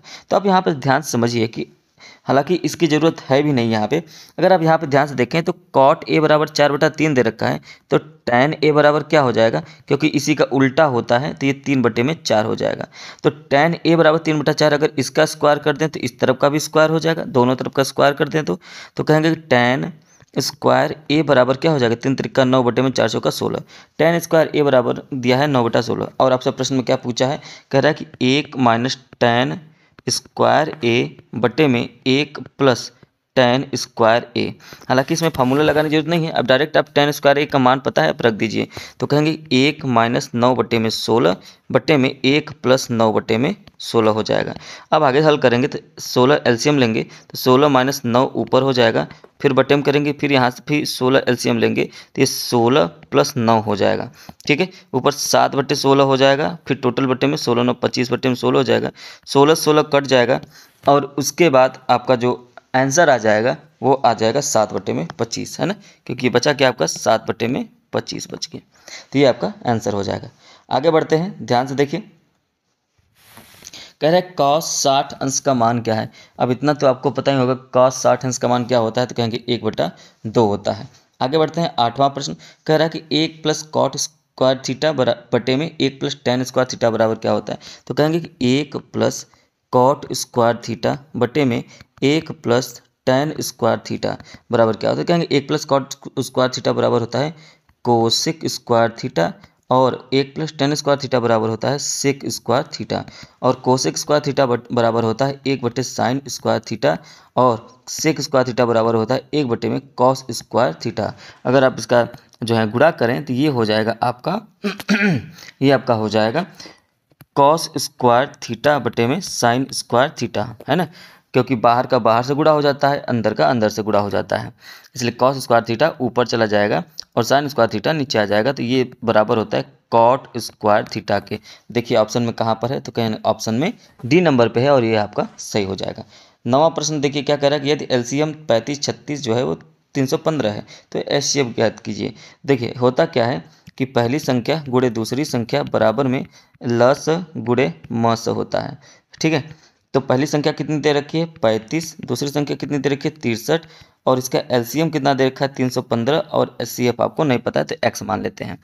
तो अब क्या करेंगे, इसको आगे बढ़ेंगे 35 गुणे 63 बटे में 315 कर देंगे। ठीक है, डिवाइड कर दीजिए, 5 सत्ते 35 हो जाएगा, 5 छक्का 30, 5 ते 15 हो जाएगा, 63 से 63 कट जाएगा तो x का मान कितना आ गया 7 आ गया। ऑप्शन नंबर बी सही हो जाएगा। अगला प्रश्न देखिए कह रहा है संख्याओं 12 15 और 21 का एलसीएम क्या होगा। देखिए 12 का अगर गुणनखंड आप करें तो 4 3 12 होता है, मतलब 2 गुणे 3 हो जाएगा। और 15 का अगर एलसीएम करें तो 3 गुणे 5 हो जाएगा। 21 का एलसीएम करें गुणनखंड करें तो 3 गुणे 7 हो जाएगा। एलसीएम की बात करेंगे, जो मिलेगा उसको लिख लेंगे और जो नहीं मिलेगा उसको भी लिखेंगे। 2 गुणे 2 5 गुणे 7 नहीं मिल रहा है, इसके अलावा 3 मिल रहा है, तो बस जो है 5 दूनी 10 दूना 20 और 20 से 140 और 140 दिया 420 हो जाएगा। तो ये आपका 10वें का आंसर हो जाएगा, ऑप्शन नंबर डी। आगे बढ़ेंगे तो कह रहा है कि 12 15 और 21 का एलसीएम, ये मैंने आपको अभी जस्ट बताया ऊपर ही। अगला प्रश्न है कि अंडर 2 और 2 माइनस अंडर 2 का गुणनफल क्या होगा ना, इसमें आपसे पूछा। देखिए जब आप इसका गुणा करेंगे तो क्या आएगा 2 अंडर रूट 2 माइनस 2 आएगा, अपरिमेय संख्या होगी, इसलिए ऑप्शन नंबर जो है ए सही हो जाएगा। कह रहा है कि बिंदुओं 2, 3 और 4, 1 के बीच की दूरी ज्ञात करिए। ठीक है, तो इनके बीच की दूरी ज्ञात करनी है। तो यहाँ पर सबसे पहले देखिए कि आपको इसको निकालने का सबसे आसान तरीका होता है कि आप सबसे पहले इसको अंडर रूट में एक काम क्या करिए कि 4 में से 2 घटा दीजिए, जितना आए 2 आ रहा है तो 2 का स्क्वायर कितना होता है 4 होता है। ठीक है, उसके बाद 3 में से 1 घटा दीजिए, 2 का स्क्वायर कितना हो जाएगा, तो प्लस करके आप जोड़ दीजिए 4 हो जाएगा।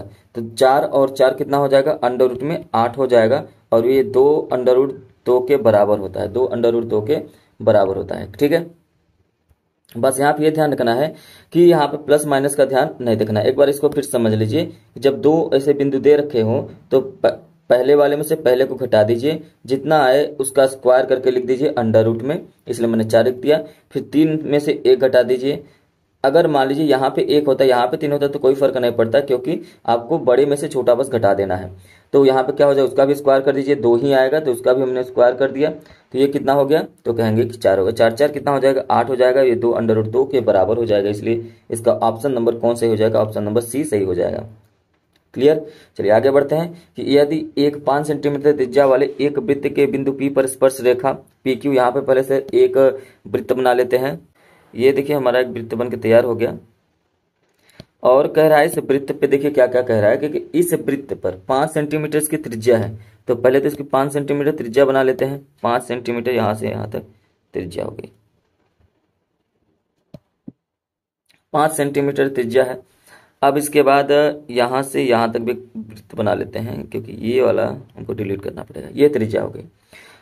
ये बिंदु P पर स्पर्श रेखा पी क्यू है, यहाँ पर बिंदु P है तो यहाँ से एक स्पर्श रेखा हम बनाएंगे पी क्यू। ठीक है, यहाँ पर एक स्पर्श रेखा है, बिंदु पी क्यू है।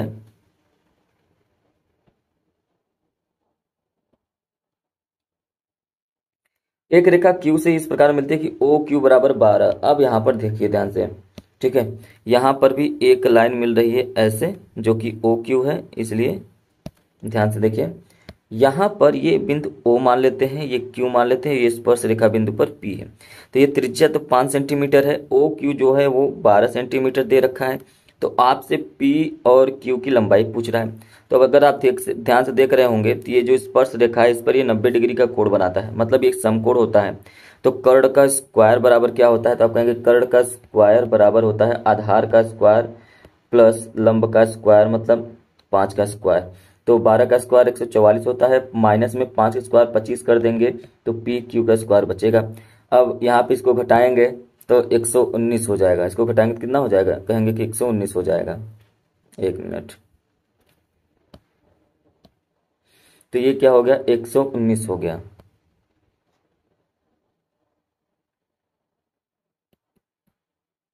अंडर रूट में 19 बराबर 119 बराबर पी क्यू हो जाएगा, और ये आपका क्या हो जाएगा, आंसर हो जाएगा। ऑप्शन नंबर बी जो है वो सही हो जाएगा। ठीक है, आगे बढ़ते हैं। यहां पर देखिए अगला प्रश्न कह रहा है कि चित्र में डीई समांतर है बीसी के, यदि एडी बराबर 3 है, डीई बराबर 4 है, तो डीबी बराबर 1.5 है, तो बी सी की माप क्या होगी। तो आप देखिए ध्यान से, दो त्रिभुज है, एक तो ये बड़ा वाला है जिसमें ये भुजा बड़ी होगी, और ये छोटा वाला जो है इसमें ये छोटी भुजा होगी। ठीक है, लेकिन जब आप बड़े त्रिभुज को लेंगे, ध्यान रखेंगे कि यहाँ से ए से लेके बी तक लेंगे, लेकिन छोटी भुजा में ए से सिर्फ डी तक लेंगे। लेकिन यहाँ पे जब डी ई लेंगे तो ये छोटी भुजा की होगी, इसमें बड़े बड़े त्रिभुज का कोई लेना देना नहीं है, और ये बड़ी जो त्रिभुज का ये वाली लाइन है, ये छोटे से कोई लेना देना नहीं है। ठीक है, तो ये बात आपको ध्यान में रखते हुए चलना है। तो सबसे पहले आप क्या करेंगे कि अगर आप ध्यान से देखें तो ये पैरेलल है, मतलब ये समरूप हो जाएंगी, तो ये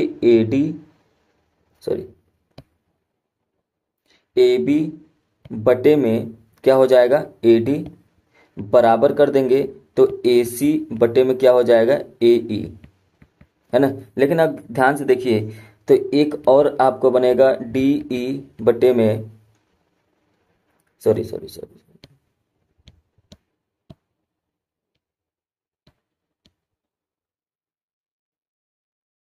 बी सी बटे में डी ई बनेगा, है ना। तो बड़े वाले त्रिभुज को हमने ऊपर लिया था, इसलिए उसके भुजाओं को ऊपर ही लेना पड़ेगा। तो यहाँ पर इस अनुपात का हमारा कोई काम नहीं है, तो इस अनुपात को यहाँ से हटा देते हैं। तो अब साफ साफ आपको दिख रहा होगा कि किस अनुपात का कहाँ पे काम है। ये वाला भी अनुपात यहाँ पे इसको रख देते हैं। अब देखिए साफ साफ आपको दिखाई दे रहा है। तो ए डी का मान आपको 3 दे रखा है, डी ई का जो मान है वो 4 दे रखा है, डी बी का मान जो है वो 1.5 दे रखा है, और बी सी का मान पूछ रहा है, बी सी का मान पूछ रहा है। कोई बात नहीं, पूछ रहा है तो कर लेते हैं क्या। तो ए बी बराबर क्या हो जाएगा, ध्यान से देखेंगे तो ए बी यहाँ से यहाँ तक है, मतलब उसमें 3 और 1.5 जोड़ के चलेंगे तो कितना हो जाएगा, 4.5। ए बी का मान 4.5 बटे में ए डी का मान कितना है, तो ए डी का मान साफ साफ दिखाई दे रहा है 3 है, ए डी का मान 3 है, बराबर बी सी का मान कितना है हमको पता नहीं है, क्योंकि बी सी का मान निकालना है, और डी ई बराबर क्या दे रखा है, 4। ठीक है, इस दशमलव को हम लोग हटा देंगे, तो इस दशमलव हटाने पर क्या हो जाएगा, तो ये 45 बटे में 30 हो जाएगा, दशमलव हटेगा तो नीचे 0 चला जाएगा, बराबर बी सी बटे में 4 हो जाएगा। ये 30 हो जाएगा तो 15 यहाँ 45, 15 दूना 30 हो जाएगा, 2 से ये 2 कट जाएगा तो कितना हो जाएगा, 2 से 2 ये कट जाएगा, तो ये कितना हो जाएगा, तो आप कहेंगे कि 2 से 2 कट जाएगा 4, तो 2 ये बी सी बराबर 3 पूरा हो जाएगा, तो बी सी बराबर कितना आ जाएगा, तो बी सी बराबर 6 आ जाएगा। तो यही आपका क्या हो जाएगा, आंसर हो जाएगा, ऑप्शन नंबर डी सही है। प्रश्न नंबर 15 देखिए, कह रहा है 6 सेंटीमीटर त्रिज्या वाले त्रिज्य खंड का कोण इतना, त्रिज्य खंड का क्षेत्रफल। तो त्रिज्य खंड का क्षेत्रफल क्या होता है, तो कहेंगे त्रिज्य खंड का जो क्षेत्रफल होता है वो होता है थीटा बटे 360 पाई आर स्क्वायर।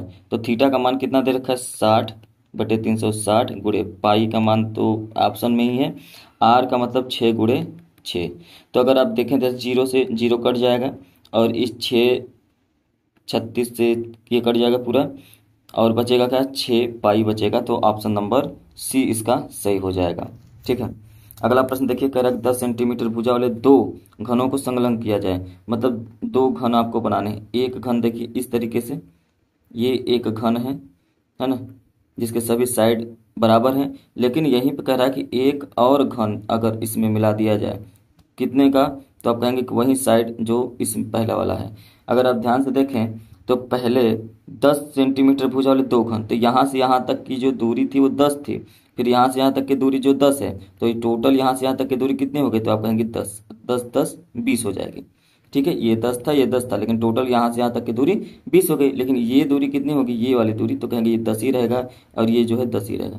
मतलब इसका जो लंबाई है वो 20 हो जाएगा, लेकिन चौड़ाई 10 रहेगा, और जो ऊंचाई है वो भी 10 सेंटीमीटर ही रहेगा। तो आपको इसको सॉल्व करना है, तो आप कहेंगे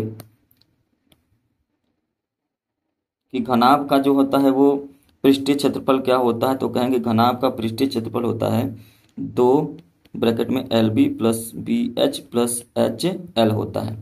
तो 2 यहाँ रहने दीजिए। एल बी लंबाई और चौड़ाई का गुणा करेंगे तो 200 हो जाएगा, plus B H B S 10 गुणे 10 करेंगे तो 100 हो जाएगा, प्लस एच एल 10 और 20 का गुणा करेंगे तो 200 हो जाएगा।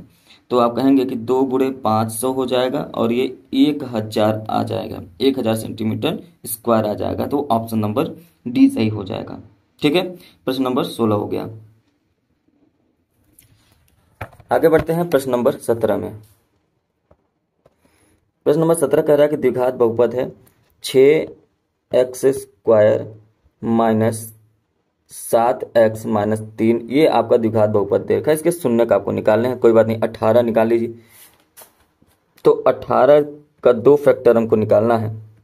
9 और 2 में से घटाएंगे तो 7 आएगा और 9 दूनी 18 आता है। ठीक है, तो अगर ऐसा है तो यहाँ पर अगर हम काम करें कि 6x² माइनस 9 माइनस 2 7 के जगह पे लिख सकते हैं, x माइनस 3 हो जाएगा। तो अब यहाँ पे 6x² minus 9x plus 2x minus 3 हो जाएगा। अब इसके बाद दोनों में से कॉमन क्या ले सकते हैं, कहेंगे 3x कॉमन ले सकते हैं, तो ये है 2x माइनस 3 और ब्रैकेट बंद, प्लस यहाँ पे 1 कॉमन ले सकते हैं तो 2x माइनस 3 हो जाएगा। ये सब के बराबर क्या है, 0, क्योंकि द्विघात समीकरण है।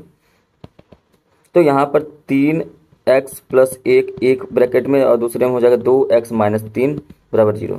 तो 3x प्लस 1 बराबर 0, 2x माइनस 3 बराबर 0। तो 3x बराबर में माइनस 1, x बराबर में माइनस 1/3 और यहाँ पे 2x बराबर 3 हो जाएगा, x बराबर में 3/2 हो जाएगा। तो 2 मान आपको मिले -1/3 -1/3 माइनस में और 3/2 प्लस में, मतलब ऑप्शन नंबर बी इसका सही हो जाएगा। ऑप्शन नंबर बी सही हो जाएगा प्रश्न नंबर 17। ठीक है, आगे बढ़ते हैं कि रैखिक समीकरण युग्म दे रखा है और उसके हलों की संख्या क्या होगी। तो हलों की संख्या कैसे निकालते हैं, देखिए ध्यान से, पहले इसको इरेज कर लेते हैं। तो कह रहा है कि यहाँ पर ध्यान से आप देखिए, तो ये A1 है, ये B1 है और ये C1 है। इसी तरीके से दूसरे समीकरण में ये A2 है, ये B2 है और ये C2 है। तो यहाँ पर A1/A2 बराबर B1/B2 बराबर C1/C2 होना चाहिए। तो A1 का मान कितना है, तो कहेंगे 4/3 है, B और A2 का मान 2 है, तो मतलब यहीं पे गुणे 2 हो जाएगा, बराबर B1 का मान कितना है, तो कहेंगे B1 का मान 2 है और B2 का मान कितना है, 3 है, बराबर C1 का मान कितना है, तो कहेंगे C1 का मान 8 है और C2 का मान कितना है, 12 है। इसको काट दीजिए, 2 दूनी 4 हो जाएगा, 4 दूनी 8, 4 तिया 12 हो जाएगा, मतलब 2/3 बराबर 2/3 बराबर 2/3। मतलब यहाँ पर A1/A2 B1/B2 और C1/C2 तीनों आपस में बराबर हैं, और जब ये बराबर होते हैं तो इसके अनंत हल होते हैं, मतलब ऑप्शन नंबर बी सही हो जाएगा। अगला प्रश्न कह रहा है द्विघात समीकरण दे रखा है, उसका विविक्तीकर हमको बताना है। विविक्तीकर मतलब विविक्तीकर बराबर होता है B² माइनस 4AC होता है। अगर यहाँ पे तुलना करें तो AX² plus BX plus C बराबर 0, जिसमें A का मान क्या है, तो कहेंगे A बराबर हमारा आ रहा है 3, B बराबर में -4√3 हो जाएगा और C बराबर 4 दे रखा है। कोई बात नहीं, यहाँ पे रखेंगे। तो B का मान कितना है, -4√3 का स्क्वायर -4 गुणे A का मान 3 है और B का मान 4 है। तो ये कितना हो जाएगा, 4 चौक 16 तियां 48 -4 चौक 16 तियां 48 कितना हो गया, तो कहेंगे 0 हो गया और D बराबर क्या हो जाएगा, 0 हो जाएगा। यही हमारा आंसर हो जाएगा, ऑप्शन नंबर सी सही हो जाएगा। प्रश्न नंबर 20, ये बहुविकल्पी का अंतिम प्रश्न है। इसमें देखिए कह रहा है कि सार्वंतर निकालना है। सार्वंतर मतलब पीछे में से आगे, मतलब 3 प्लस √2 में से घटा देना है 3 को, और जब इसको घटाएंगे तो ये कट जाएगा, क्या बचेगा, √2, और यही ऑप्शन नंबर डी सही हो जाएगा। तो अब बात करते हैं सेट नंबर 4। सेट नंबर 4 में यहाँ पर देखिए बहुविकल्पी प्रश्न। पहला प्रश्न क्या कह रहा है कि किसी बहुपद f(x) के लिए y बराबर f(x) का ग्राफ दिया गया है, तो ग्राफ में f(x) के शून्यकों की संख्या आपको बतानी है। क्या बताना है, शून्यकों की संख्या। देखिए जब भी इस ग्राफ में जितने भी x बिंदु पर डिवाइड कट करें, जैसे एक यहाँ पर, एक यहाँ पर, एक यहाँ पर, तो उतने ही शून्यकों की संख्या होती है। तो यहाँ पर कितनी बार डिवाइड किया जा रहा है, 3 बार। तो 3 बार अक्ष पे कट रहा है, तो इसका ऑप्शन नंबर शून्यकों की संख्या 3 हो जाएगी। ऑप्शन नंबर बी सही हो जाएगा। अगला प्रश्न है 156 का अभाज्य गुणनखंड क्या होगा। तो आप देखिए 156 का अभाज्य गुणनखंड अगर आप निकालें तो इसको आपको क्या करना पड़ेगा, गुणनखंड करना पड़ेगा। पहले 2 से काटेंगे, 7 14 हो जाएगा, 2 16 हो जाएगा, फिर 2 से काटिए, 2 3 6 हो जाएगा, 2 9 18 हो जाएगा, फिर 3 से जाएगा, 13 3 39 13 हो जाएगा। तो आपने देखा कि यहाँ पर आया 2 गुणे 3 गुणे 13, तो 2 2 बार है, इसलिए 2 का स्क्वायर हो गया, है ना, गुणे 3 गुणे 13 हो गया। देखिए कि कौन से ऑप्शन में है, तो आप कहेंगे ये ऑप्शन नंबर आपका ए सही है, 2 का स्क्वायर गुणे 3 गुणे 13। अगला प्रश्न है कि संख्या 175 तथा 91 का एचसीएफ क्या होगा, म से आपसे पूछा गया है। तो देखिए 175 का गुणनखंड निकालिए। तो 175 देखिए जिसके अंत में 5 रहता है वो 5 से कट जाता है, तो पहले 5 से काटिए, तो 5 दिया 15 हो जाएगा, 5 5 25, फिर 5 से काटिए 7 बार जाएगा, फिर 7 से 1 हो जाएगा। और ये रहा 91, 91 का गुणनखंड करेंगे तो 7 बार जाएगा, 13 हो जाएगा, 13 से 1। देखिए दोनों में क्या कॉमन है, तो एक ही कॉमन है, वो है 7। तो इसका ऑप्शन नंबर बी सही हो जाएगा, जो म सा होगा वो क्या हो जाएगा, 7 हो जाएगा। आगे बढ़ते हैं प्रश्न नंबर 4 में। देखिए प्रश्न नंबर 4 क्या कह रहा है, निम्नलिखित संख्याओं की कौन सा एक परिमेय संख्या होगी। तो कौन सा एक परिमेय संख्या होगा, देखिए अंडर 3/5 ये अपरिमेय संख्या है। अंडर 2 गुणे अंडर 7, अगर आप अंडर रूट 2 में अंडर रूट 7 का गुणा करेंगे तो ये भी आपका क्या हो जाएगा, परिमेय संख्या नहीं होगी, अपरिमेय संख्या हो जाएगा। ऑप्शन नंबर जो डी है ये अंडर रूट 12 है ना, तो इसको अगर आप बाहर भी करके अगर इसको तोड़ेंगे भी तो ये क्या हो जाएगा, जो है 2 अंडर रूट में 3 हो जाएगा। तो यहाँ पर आप देखिए ये भी एक अपरिमेय संख्या ही है। एक यहाँ पर बचा ये ए प्लस बी, पहले ब्रैकेट में है और दूसरे ब्रैकेट में ए माइनस बी, तो ये होता है ए स्क्वायर माइनस बी स्क्वायर। तो ए स्क्वायर का मतलब होता है अंडर रूट 5 का whole square, minus B square मतलब अंडर रूट 60 का होल स्क्वायर। तो स्क्वायर से अंडर रूट, स्क्वायर से अंडर रूट कट जाएगा, बचेगा 5 माइनस 7। तो ये देखिए आप जब 5 माइनस 7 कर देंगे तो यहाँ पर आपका जो बचेगा वो -2 बचेगा। ये एक परिमेय संख्या है, इसलिए ऑप्शन नंबर सी सही हो जाएगा। अगला प्रश्न है रैखिक समीकरण 2x प्लस वाई और 3x प्लस 2y बराबर 8 का युग्म का हल होगा। तो आप कहेंगे इसका तो 2 ही हल होंगे, एक x का मान निकलेगा, एक y का मान निकलेगा। अगला प्रश्न है कि एक समांतर श्रेणी दे रखा है 6 10 14, तो इसका 25वां पद क्या होगा। देखिए आपका फॉर्मूला क्या होता है, tnवां पद बराबर क्या होता है, तो आप कहेंगे a plus n-1 into D. तो tnवां पद 25वां पद पूछा है, तो 25वां पद मतलब n का जो मान है वो 25 है, a मतलब पहला पद आपका 6 है, प्लस n क्या है आपका 25 है, 25-1 इंटू डी। हमेशा 14 में से 10 घटाएंगे तो क्या आ जाएगा 4, 10 में से 6 घटाएंगे 4 आएगा, मतलब जो डी का मान है वो 4 है। इसी को हल कर दीजिए, 6 प्लस 24 गुणे 4, तो 6 प्लस क्या हो जाएगा 4 चौक 16, 4 दूनी 8 1 9 96, है ना, ये हो जाएगा आपका 102। तो ऑप्शन नंबर क्या सही हो जाएगा, बी। ठीक है, आगे बढ़ते हैं। कह रहा कि एक द्विघात समीकरण है x² plus 2x minus P बराबर 0, तो इसका एक मूल -2 है, तो p का मान, तो जब भी मूल आपको दे रखा है मतलब x का मान ही दे रखा है, तो x की जगह पे आपको -2 रखना पड़ेगा। तो x की जगह पर अगर आप -2 रखेंगे तो क्या हो जाएगा, तो देखिए ये क्या है x² मतलब -2 का होल स्क्वायर, फिर क्या है प्लस 2x प्लस 2 गुणे -2, है ना। x की जगह पे हम क्या रख रहे हैं, x की जगह पे हम रख दे रहे हैं आपका -2, तो यहाँ फिर उसके बाद क्या हो जाएगा -p बराबर में 0। अब इसको अगर आप हल करें तो हल करेंगे तो -2 का होल स्क्वायर क्या हो जाएगा, तो कहेंगे 4 हो जाएगा, और ये प्लस माइनस हो जाएगा तो -4 हो जाएगा, -p बराबर में 0 हो जाएगा। 4 4 ये कट जाएगा, मतलब 4 में से 4 कट जाएगा, 0 हो गया, तो -p बराबर 0 मतलब p का मतलब भी क्या हो गया, 0 हो गया। इसलिए ये ऑप्शन नंबर ए सही हो जाएगा। प्रश्न नंबर 8 देखिए, कह रहा है 2 बिंदुओं 2,3 और 4,1 के बीच की दूरी क्या होगी। तो मैंने आपको बताया है, पहले बाहर वालों को माइनस कर लीजिए, तो बाहर वालों को माइनस करेंगे, 4 में से 2 गया 2, तो उसका स्क्वायर कर लीजिए, कितना हो जाएगा 2 का स्क्वायर कहेंगे तो 4 हो जाएगा। फिर उसके बाद इसका गुणा कर लीजिए, जो है इन दोनों को घटा लीजिए, 3 में से 1 जाएगा क्या हो जाएगा 2, तो 2 का स्क्वायर क्या हो जाएगा फिर 4 हो जाएगा। तो 4 में से 4 जो है आप क्या करेंगे, इन दोनों को जोड़ देंगे, क्या करेंगे जोड़ देंगे, तो कितना आ जाएगा 4 4 8। ये जो 8 आया है इसका ही अंडर रूट निकाल लीजिए, तो इसका अंडर रूट क्या हो जाएगा 2 अंडर रूट 2 हो जाएगा। तो ऑप्शन नंबर बी सही हो जाएगा। क्लियर है, उम्मीद है सभी प्रश्न आपको समझ में आ रहे होंगे। आगे बढ़ेंगे तो यहाँ पर देखिए प्रश्न में दे रखा है कि त्रिज्या आर वाले वृत्त के उस त्रिज्यखंड का क्षेत्रफल बताए जिसका थीटा जो है कोण है। तो त्रिज्यखंड का क्षेत्रफल होता क्या है पहले ये समझ लीजिए। तो आप कहेंगे कि थीटा बटे में 360 गुणे पाई आर स्क्वायर होता है, लेकिन यहाँ पर ऐसा कोई फॉर्मूला जो है आपको दिख नहीं रहा, क्योंकि यहाँ पर देखिए 2 पाई आर है, तो ये ऑप्शन तो गलत है। लेकिन अगर आप देखें ध्यान से तो पाई आर स्क्वायर वाला ही ऑप्शन सही होगा। तो ये दोनों तो कट गए, दोनों नहीं सही होने वाले। और यहाँ पर देखिए ये 180 दिया है, ये भी नहीं सही हो रहा है, तो एक ही ऑप्शन बचा है डी, वही सही हो जाएगा। लेकिन आप कहेंगे सर यहाँ पे 720 है, तो ठीक है 720 है, अगर 2 से इसको काट दें तो 360 हो जाएगा, और आप देखें तो फॉर्मूला आपका निकल के सामने आ गया। ठीक है, आगे देखिए कह रहा है 3 सेंटीमीटर त्रिज्या के एक वृत्त के केंद्र से 5 सेंटीमीटर की दूरी पर एक बिंदु से वृत्त पर खींची गई एक स्पर्श रेखा की लंबाई क्या होगी। पहले तो आप एक वृत्त बना लीजिए। जैसे ही आप एक वृत्त बनाएंगे, ठीक है, आपने एक वृत्त बना लिया, वृत्त के बाद कह रहा है 3 सेंटीमीटर त्रिज्या है इसकी, तो 3 सेंटीमीटर त्रिज्या आप बना लीजिए। ये 3 सेंटीमीटर हमने त्रिज्या बना लिया।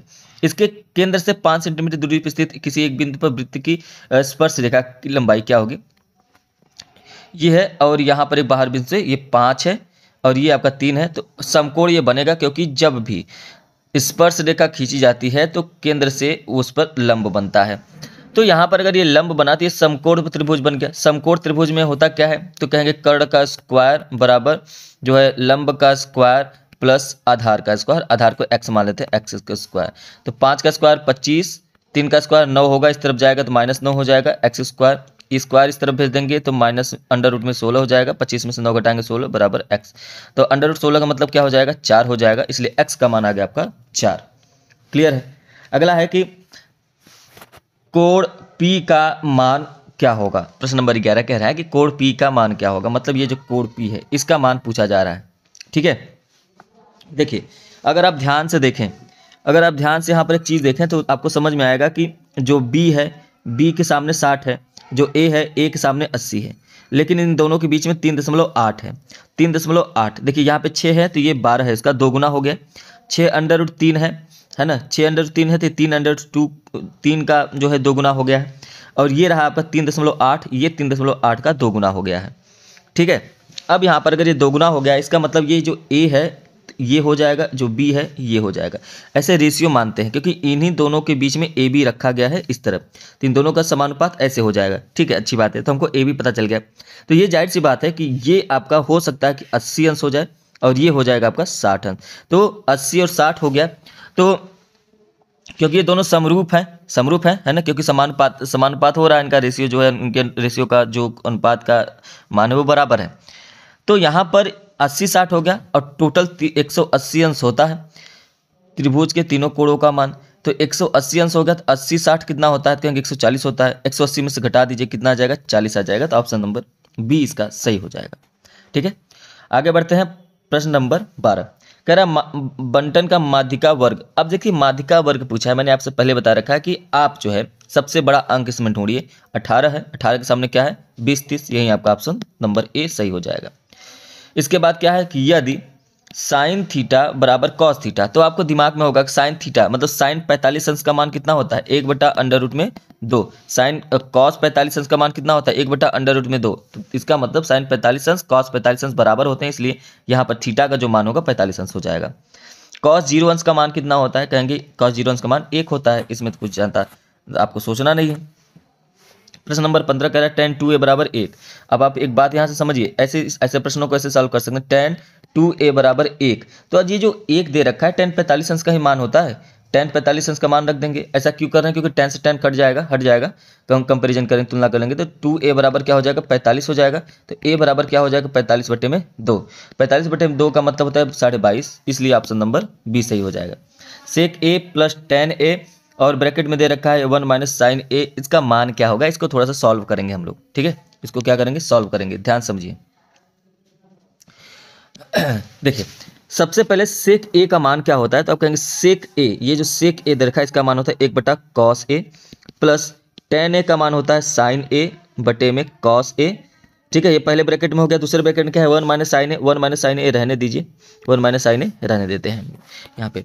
अब इसके बाद क्या होगा, यहाँ पे देखिए cos a क्या है एलसीएम, दोनों बराबर है, तो cos a हो जाएगा, ये 1 + sin a हो जाएगा।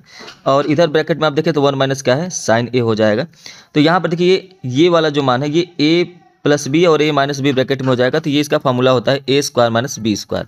इसलिए आप यहाँ पे क्या रखेंगे a² - b²। तो a का मान कितना दे रखा है, तो कहेंगे a का मान आपका 1 है, 1 का स्क्वायर माइनस sin a का sin a² है, a² - b² हो गया। और नीचे क्या है, नीचे आपका cos a है, रहने दीजिए। तो यहाँ पर ऊपर क्या हो गया 1 - sin स्क्वायर a हो गया, जिसका मान होता है cos² a। इसका मान क्या होता है, 1 मिनट इसका मान क्या होता है कॉस स्क्वायर ए। तो अगर ये कॉस स्क्वायर ए होता है तो हम यहाँ पे इसके जगह पे रख सकते हैं कॉस स्क्वायर ए बटे में कॉस ए। अब कॉस ए से ये स्क्वायर कट जाएगा तो बचेगा क्या कॉस ए, इसलिए ऑप्शन नंबर डी इसका सही हो जाएगा। अगला प्रश्न है, किसी बारंबारता बंटन के माध्य और माध्यिका जो है क्रमशः इतना इतना है तो बंटन के बहुलक क्या होगा। तो बहुलक का फॉर्मूला आपको पता ही होगा। बहुलक बराबर होता क्या है, कहेंगे 3 माध्यिका माइनस 2 गुणे माध्य, यही होता है बहुलक का फॉर्मूला। ठीक है, तो ये आपका क्या हो गया बहुलक। अब यहाँ पर अगर आप ध्यान से देखें तो 3 माध्यिका माइनस 2 माध्य हो गया, तो 3 गुणे माध्यिका कितना दे रखा है, 3 गुणे माध्यिका आपका दे रखा है आपका 25.8 माइनस 2 गुणे माध्य कितना दे रखा है 26.1। 3 गुणे 25.8 का इसमें गुणा करेंगे तो ये आ जाएगा 77.4 माइनस इसमें 26 दूना 52 होता है तो ये 52.2 हो जाएगा। ठीक है, और इन दोनों को घटा देंगे तो आपका आ जाएगा 25.2। तो कौन सा ऑप्शन है, ऑप्शन नंबर सी आपका सही हो जाएगा।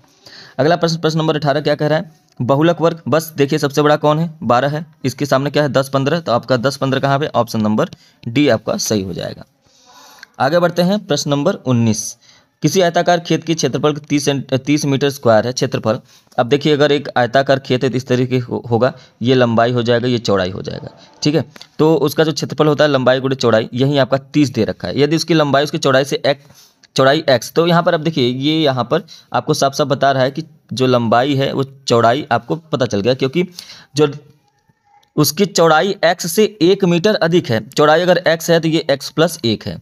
ठीक है, इसका मतलब लंबाई गुणे चौड़ाई बराबर में 30 दे रखा है। इसी को सॉल्व कर लीजिए। x का गुणा x में करेंगे x स्क्वायर हो जाएगा, प्लस 1 का गुणा x में करेंगे तो x हो जाएगा, उस बराबर में क्या हो जाएगा 30। ठीक है, 30 को भी इस तरफ भेज लीजिए तो x square plus x minus 30 बराबर में 0 हो जाएगा। ये देखिए कहाँ पर मिल रहा है, तो आप कहेंगे ये मिल रहा है आपका ऑप्शन नंबर सी में, x square plus x minus 30 बराबर 0। अगला प्रश्न है, एक पासे को एक बार फेंकने पर सम संख्या, ये अभी मैंने थोड़ी देर पहले ही ऐसा प्रश्न कराया कि सम संख्या मतलब 1 2 3 4 5 6, एक पासे में 6 जो है सतहें होती हैं, 2 4 6 यही तीनों क्या है सम है, मतलब 3 सम संख्याएं हैं। टोटल कितनी है 6 है, 3 कम 3 3 दूना 6, 1/2 देखिए ऑप्शन नंबर सी इसका सही हो जाएगा। तो ये रहा सेट नंबर 4। अब चलते हैं सेट नंबर 5 पर। सबसे पहले प्रश्न बहुविकल्प में दिया है कि संख्याओं 96 और 404 का जो मस है वो 4 है, तो इनके लस क्या होंगे। देखिए दो संख्याओं का जो गुणनफल होता है, पहली संख्या 96 दूसरी संख्या 404, इनका जो गुणनफल होता है वो मौस गुणे लस के बराबर होता है। तो लस तो पता नहीं है, अब इस 4 को इस तरफ भेज देंगे तो 96 गुणे 404 बटे में 4 हो जाएगा, 4 से इसको काट देंगे तो 101 हो जाएगा, और 96 में 101 का गुणा करेंगे 96 आ जाएगा, और यही आपका क्या हो जाएगा आंसर, पहले का ऑप्शन नंबर डी सही हो जाएगा। अगला बढ़ते हैं, बिंदु 2,5 के मूल बिंदु से दूरी पूछा है ना, तो मूल बिंदु से जब भी दूरी पूछे तो 2 का स्क्वायर क्या हो जाएगा और 5 का स्क्वायर क्या हो जाएगा, कहेंगे 2 का स्क्वायर 4, 5 का स्क्वायर 25, इन दोनों को जोड़ दीजिए कितना आएगा 29 आएगा, और एक अंडर रूट लगा दीजिए, तो यही आपका क्या हो जाएगा आंसर, ऑप्शन नंबर सी सही हो जाएगा। अगला प्रश्न है, अंडर 2 प्लस tan 45 अंश का मान क्या होगा, tan 45 अंश का मान 1 होता है, अंडर 2 प्लस 1 यही आपका आंसर हो जाएगा। अगला प्रश्न है, सेक स्क्वायर ए माइनस tan स्क्वायर ए का मान क्या होगा, तो इसका आंसर 1 हो जाएगा, क्योंकि फार्मूला होता है और आपने इसको जरूर पढ़ा होगा। आगे बढ़ते हैं प्रश्न नंबर 5, समीकरण 2x प्लस 3y बराबर 11 में x बराबर 1 है तो y का मान, तो यहाँ पर जहाँ पर x है वहाँ पर 1 रख दीजिए, 2 गुणे x की जगह पे 1 हमने रख दिया, प्लस 3y बराबर में 11, तो 2 प्लस 3y बराबर में क्या हो गया 11, तो 3y बराबर क्या हो गया 11 माइनस 2, तो 3y बराबर क्या हो जाएगा 9, और 3 से इसको काट देंगे 3 त्रिका 9 हो जाएगा, ऑप्शन नंबर बी सही हो जाएगा। अगला प्रश्न है कि वह जिसका मान जो है -81 होगा, एक समांतर श्रेणी है जिसका पद -81 होगा, वो क्या होगा, तो tnवा पद, फॉर्मूला क्या होता है tn बराबर a plus n minus 1 into D. n का मान निकालना है तो ये -81 दे रखा है, a का मान कितना दे रखा है 21 दे रखा है, प्लस n का मान तो आपको पता नहीं है -1, d का मान क्या होगा 15 में से 18 घटाइए -3 आएगा, तो यहाँ पे -3 रखिए। अब इसको एक बार पूरा सॉल्व कर लीजिए, तो कहेंगे -81 बराबर में 21 प्लस -3 का गुणा n में करेंगे तो ये माइनस हो जाएगा, तो यहाँ पे प्लस लिखने की आवश्यकता नहीं है, 3n माइनस माइनस प्लस 3 हो जाएगा। अब यहाँ पे क्या होगा, 21 और 3 जोड़ दीजिए 24 हो जाएगा। ठीक है, -81 बराबर 24 माइनस 3n। 24 को भी इस तरफ भेज दीजिए, -81 माइनस 24 बराबर माइनस में 3n हो जाएगा। 24 और 81 जोड़ेंगे क्योंकि माइनस माइनस प्लस होता है, तो ये हो जाएगा 105। -105 बराबर -3n। माइनस से माइनस काट दीजिए, 3 से इसको काटिए, 3 त्रिका 9 और 3 पचे 15। n का मान कितना आ गया, 35। मतलब 35वां पद होगा जो -81 होगा। अगला प्रश्न है, एक थैले में 2 नीली गेंद है, 3 सफ़ेद गेंद है और 4 लाल गेंदें हैं। तो इस थैले में से एक गेंद यादृच्छिक निकाली जाती है, तो गेंद के लाल नहीं होने की प्रयोजकता है। तो कुल कितने हैं, तो कहेंगे 4 3 7 तो 9 है। और लाल नहीं होने की प्रयोजकता, जो लाल नहीं है, एक तो सफ़ेद एक नीली हो जाएगी, 5 हो जाएगा, 5/9। ऑप्शन नंबर ए सही हो जाएगा। अगला प्रश्न है, किसी घटना के अवश्य घटित होने की प्रयोजकता क्या होगी, तो ये कहेंगे कि ये होगी आपका 1। अवश्य घटती है वो 1 घटती है। आगे बढ़ते हैं, प्रश्न नंबर 9। देखिए कह रहा है कि दिए गए चित्र में डी ई समांतर बी सी है। डी ई जो है वो समांतर है बी सी के। तो कह रहा है कि डी ई बटे बी सी का मान बताइए। यहाँ आप देखिए डी ई जो होगा वो 3 हो जाएगा और जो बी सी होगा वो 3 + 6, क्योंकि ये पूरे बड़े वाले त्रिभुज के लिए है, तो 3 + 6 कितना हो जाएगा, 9 हो जाएगा। मतलब 3/9, 1/3 आंसर हो जाएगा ऑप्शन नंबर ए। आप चाहें तो 2/4 और 2 को लेके भी कर सकते हैं, तो 2/6 हो जाएगा, 2 1 कम 2, 2 3 6 हो जाएगा, 1/3 हो जाएगा। ठीक है, उम्मीद है आपको समझ में आया होगा। अगला प्रश्न है कि एक बिंदु Q से एक वृत्त पर स्पर्श रेखा की लंबाई 24 सेंटीमीटर है। एक वृत्त है, यहाँ पे एक बिंदु Q है और ये कह रहा है कि स्पर्श रेखा की लंबाई 24 सेंटीमीटर है, 24 सेंटीमीटर है। Q केंद्र से 25 सेंटीमीटर दूरी पर है, ये केंद्र हो गया, ये 25 सेंटीमीटर दूरी पे है। तो कह रहा है त्रिज्या का मान, त्रिज्या यही है, ये लंब हो जाएगा, तो ये कर्ण हो गया, ये आधार हो गया। कर्ण का स्क्वायर मतलब 25 का स्क्वायर बराबर आधार का स्क्वायर प्लस लंब का स्क्वायर।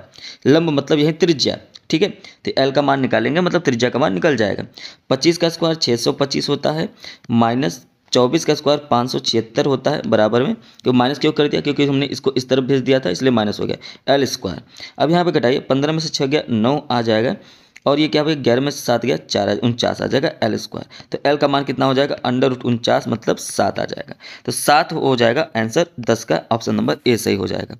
आगे बढ़ते हैं, त्रिज्या 6 सेंटीमीटर वाले वृत्त के एक त्रिज्यखंड जिसका कोण 360 है, संगत चाप की माप क्या होगी। देखिए पाई का मान रखना नहीं है, तो संगत चाप की माप होती है 30 θ/360 गुणे 2πr। थीटा का मान 30 अंश दे रखा है, 30/360 गुणे 2 गुणे पाई का मान रखना नहीं है, आर का मान आपका 6 दे रखा है। काट दीजिए, 0 से 0 कट जाएगा, 3 से इसको काटिए, 3 कम 12 हो जाएगा, 6 दूना 12 हो जाएगा, 2 से 2 कट जाएगा, बचा क्या, पाई। ऑप्शन नंबर बी सही हो गया। अगला प्रश्न है, एक 3 सेंटीमीटर त्रिज्या के एक ठोस बेलन की ऊंचाई 5 सेंटीमीटर है। ये हो गया आपका ठोस बेलन। ठीक है, इसकी जो ऊंचाई है ये आपका हो गया 5 सेंटीमीटर। कह रहा है कि इसके ऊपर एक अर्धगोला रखा गया, इसके ऊपर एक अर्धगोला रख दिया गया।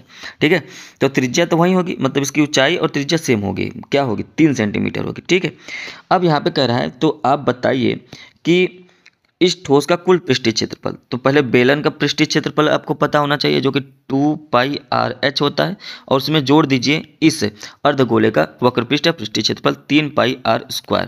क्योंकि एक पाई ये बंद हो गया है तो इसलिए वो नहीं दिख रहा है, तो पाई का मान नहीं रखना है क्योंकि हर ऑप्शन में पाई दे रखा है। ठीक है, तो पाई को हम लोग बाहर निकाल लेते हैं, तो बचेगा क्या, 2rh + 3r²।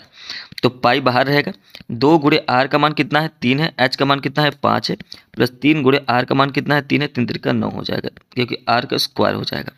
ठीक है, अब पाई हो गया, ब्रैकेट में 5 3 15 दूना 30 प्लस ये कितना हो जाएगा, 3 त्रिका 9 27 हो गया, मतलब 57 पाई आ गया। 57 पाई कहाँ है, ऑप्शन नंबर डी में सही हो जाएगा। अगला प्रश्न है, एक वृत्त की स्पर्श रेखा स्पर्श बिंदु को केंद्र से मिलाया गया है। एक वृत्त की स्पर्श रेखा स्पर्श बिंदु को केंद्र से मिलाया गया है, तो इस प्रकार बिंदु पर स्पर्श रेखा द्वारा त्रिज्या के साथ कितना कोण अंश बनता है, आपको पता ही है 90 अंश का बनता है। ऑप्शन नंबर ए, 1 + tan² थीटा बटे में 1 + cot² थीटा। तो यहाँ पर देखिए 1 + tan² थीटा बराबर होता है sec² थीटा, 1 + cot² थीटा बराबर होता है cosec² थीटा। अगर आपको फॉर्मूला नहीं आता है तो याद रखना चाहिए। अब sec² थीटा बराबर क्या होता है, 1/में cos² थीटा, और कोसेक थीटा बराबर क्या होता है, 1/sin² थीटा। अब जब बाहर का बाहर से गुणा अंदर का अंदर से गुणा करेंगे तो साइन स्क्वायर थीटा बटे कॉस स्क्वायर थीटा आ जाएगा, जो कि टैन स्क्वायर थीटा। अच्छा, यहाँ पे देखिए ए लिखा हुआ है तो मैं हर जगह थीटा लिख रहा हूँ, तो इसका मतलब हर जगह ए ही है ना। चाहे ए लिखिए, चाहे थीटा लिखिए, चाहे कुछ भी लिखिए, तो इसका मतलब लास्ट में क्या आ गया, टैन स्क्वायर ए। ऑप्शन नंबर डी सही हो जाएगा। आगे बढ़ते हैं। प्रश्न नंबर 15। 7 सेंटीमीटर त्रिज्या के एक वृत्त का चाप केंद्र जो है 60 अंश को अंतरित करता है। त्रिज्यखंड का क्षेत्रफल थीटा बटे 360 गुणे पाई आर स्क्वायर होता है। आर का मान 7 सेंटीमीटर दे रखा है, थीटा का मान 60 दे रखा है, तो 60 बटे 360 गुणे पाई का मान रखना है, बिल्कुल रखना है, क्योंकि आंसर में ऑप्शन में पाई नहीं दे रखा है। 22 बटे 7, 7 गुणे 7 है ना। आर स्क्वायर मतलब 7 गुणे 7। 7 से 7 कट गया, 60 से इसको काट देंगे 6 बार जाएगा। अब इसको 2 से काटिए, 3 बार, 2 3 6, 2 11, 11 से 77 बटे में 3, 77 बटे में 3। ऑप्शन नंबर बी सही हो गया। किसी गोले का वक्र पृष्ठीय क्षेत्रफल इतना दे रखा है। वक्र पृष्ठीय क्षेत्रफल मतलब 4 पाई आर स्क्वायर बराबर में दे रखा है 452, 4 सही 7। इसको जब हम लोग 452 में 7 का गुणा करना है, जो आएगा 4 से जोड़ देंगे, वहीं आपको लिखना है। तो ये आएगा 3168 बटे में 7। और आर का मान आपको निकालना है, तो पाई का मान देखिए ऑप्शन नहीं दे रखा, मतलब पाई का मान रखना है। तो ये हो जाएगा 4 गुणे 22 बटे 7 गुणे आर स्क्वायर बराबर में 3168 बटे में 7। 7 से 7 कट गया और इसको काट लीजिए, तो कहेंगे 2 से काटिए 11 बार, फिर इसको काटिए 2 से, 2 एक कम 2 हो जाएगा, और 2 पंचे 10 हो जाएगा, 2 अट्ठे 16 हो जाएगा, और 2 चौका 8 हो जाएगा, मतलब 1584। ये इधर हो गया, और इधर क्या बचा है, 4 गुणे 11 गुणे आर स्क्वायर। अभी भी देखिए, अगर आप 11 से इसको काटें तो 11 कम 11 हो जाएगा, और 11 चौक 44 से 44 हो जाएगा। 4 से इसको काट दीजिए, 4 12 हो जाएगा, और 4 का 24। आर स्क्वायर बराबर 36 आ गया, जो कि आर बराबर करेंगे तो अंडर रूट में 36 हो जाएगा, जो कि 6 हो जाएगा। तो 6 इसका आंसर हो जाएगा। ऑप्शन नंबर ए सही होगा। ठीक है।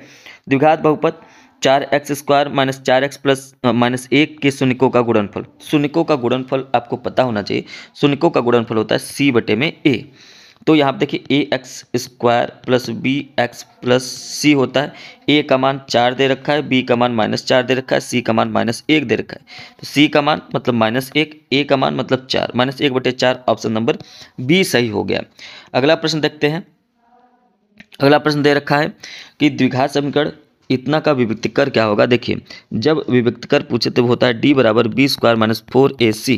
यहाँ पर देखिए A X square plus B X plus C, जहाँ पर a का मान आपका 3 हो गया, b का मान कितना हो गया -4 हो गया, c का मान 4/3 रख दीजिए। यहाँ पे b का मान कितना है, तो कहेंगे कि -4 का होल स्क्वायर हो जाएगा, -4 गुणे a का मान कितना है 3 है, और c का मान कितना है 4/3। 3 से 3 कट गया, इधर हो जाएगा 16 - 16 कितना आ गया, तो कहेंगे d का मान आ गया 0। तो ऑप्शन नंबर ए सही हो जाएगा। निम्नलिखित सारणी से माध्य क्या होगा। माध्य निकालना है, बहुत ही आसान तरीका होता है माध्य निकालने के लिए, इसको समझ लीजिए।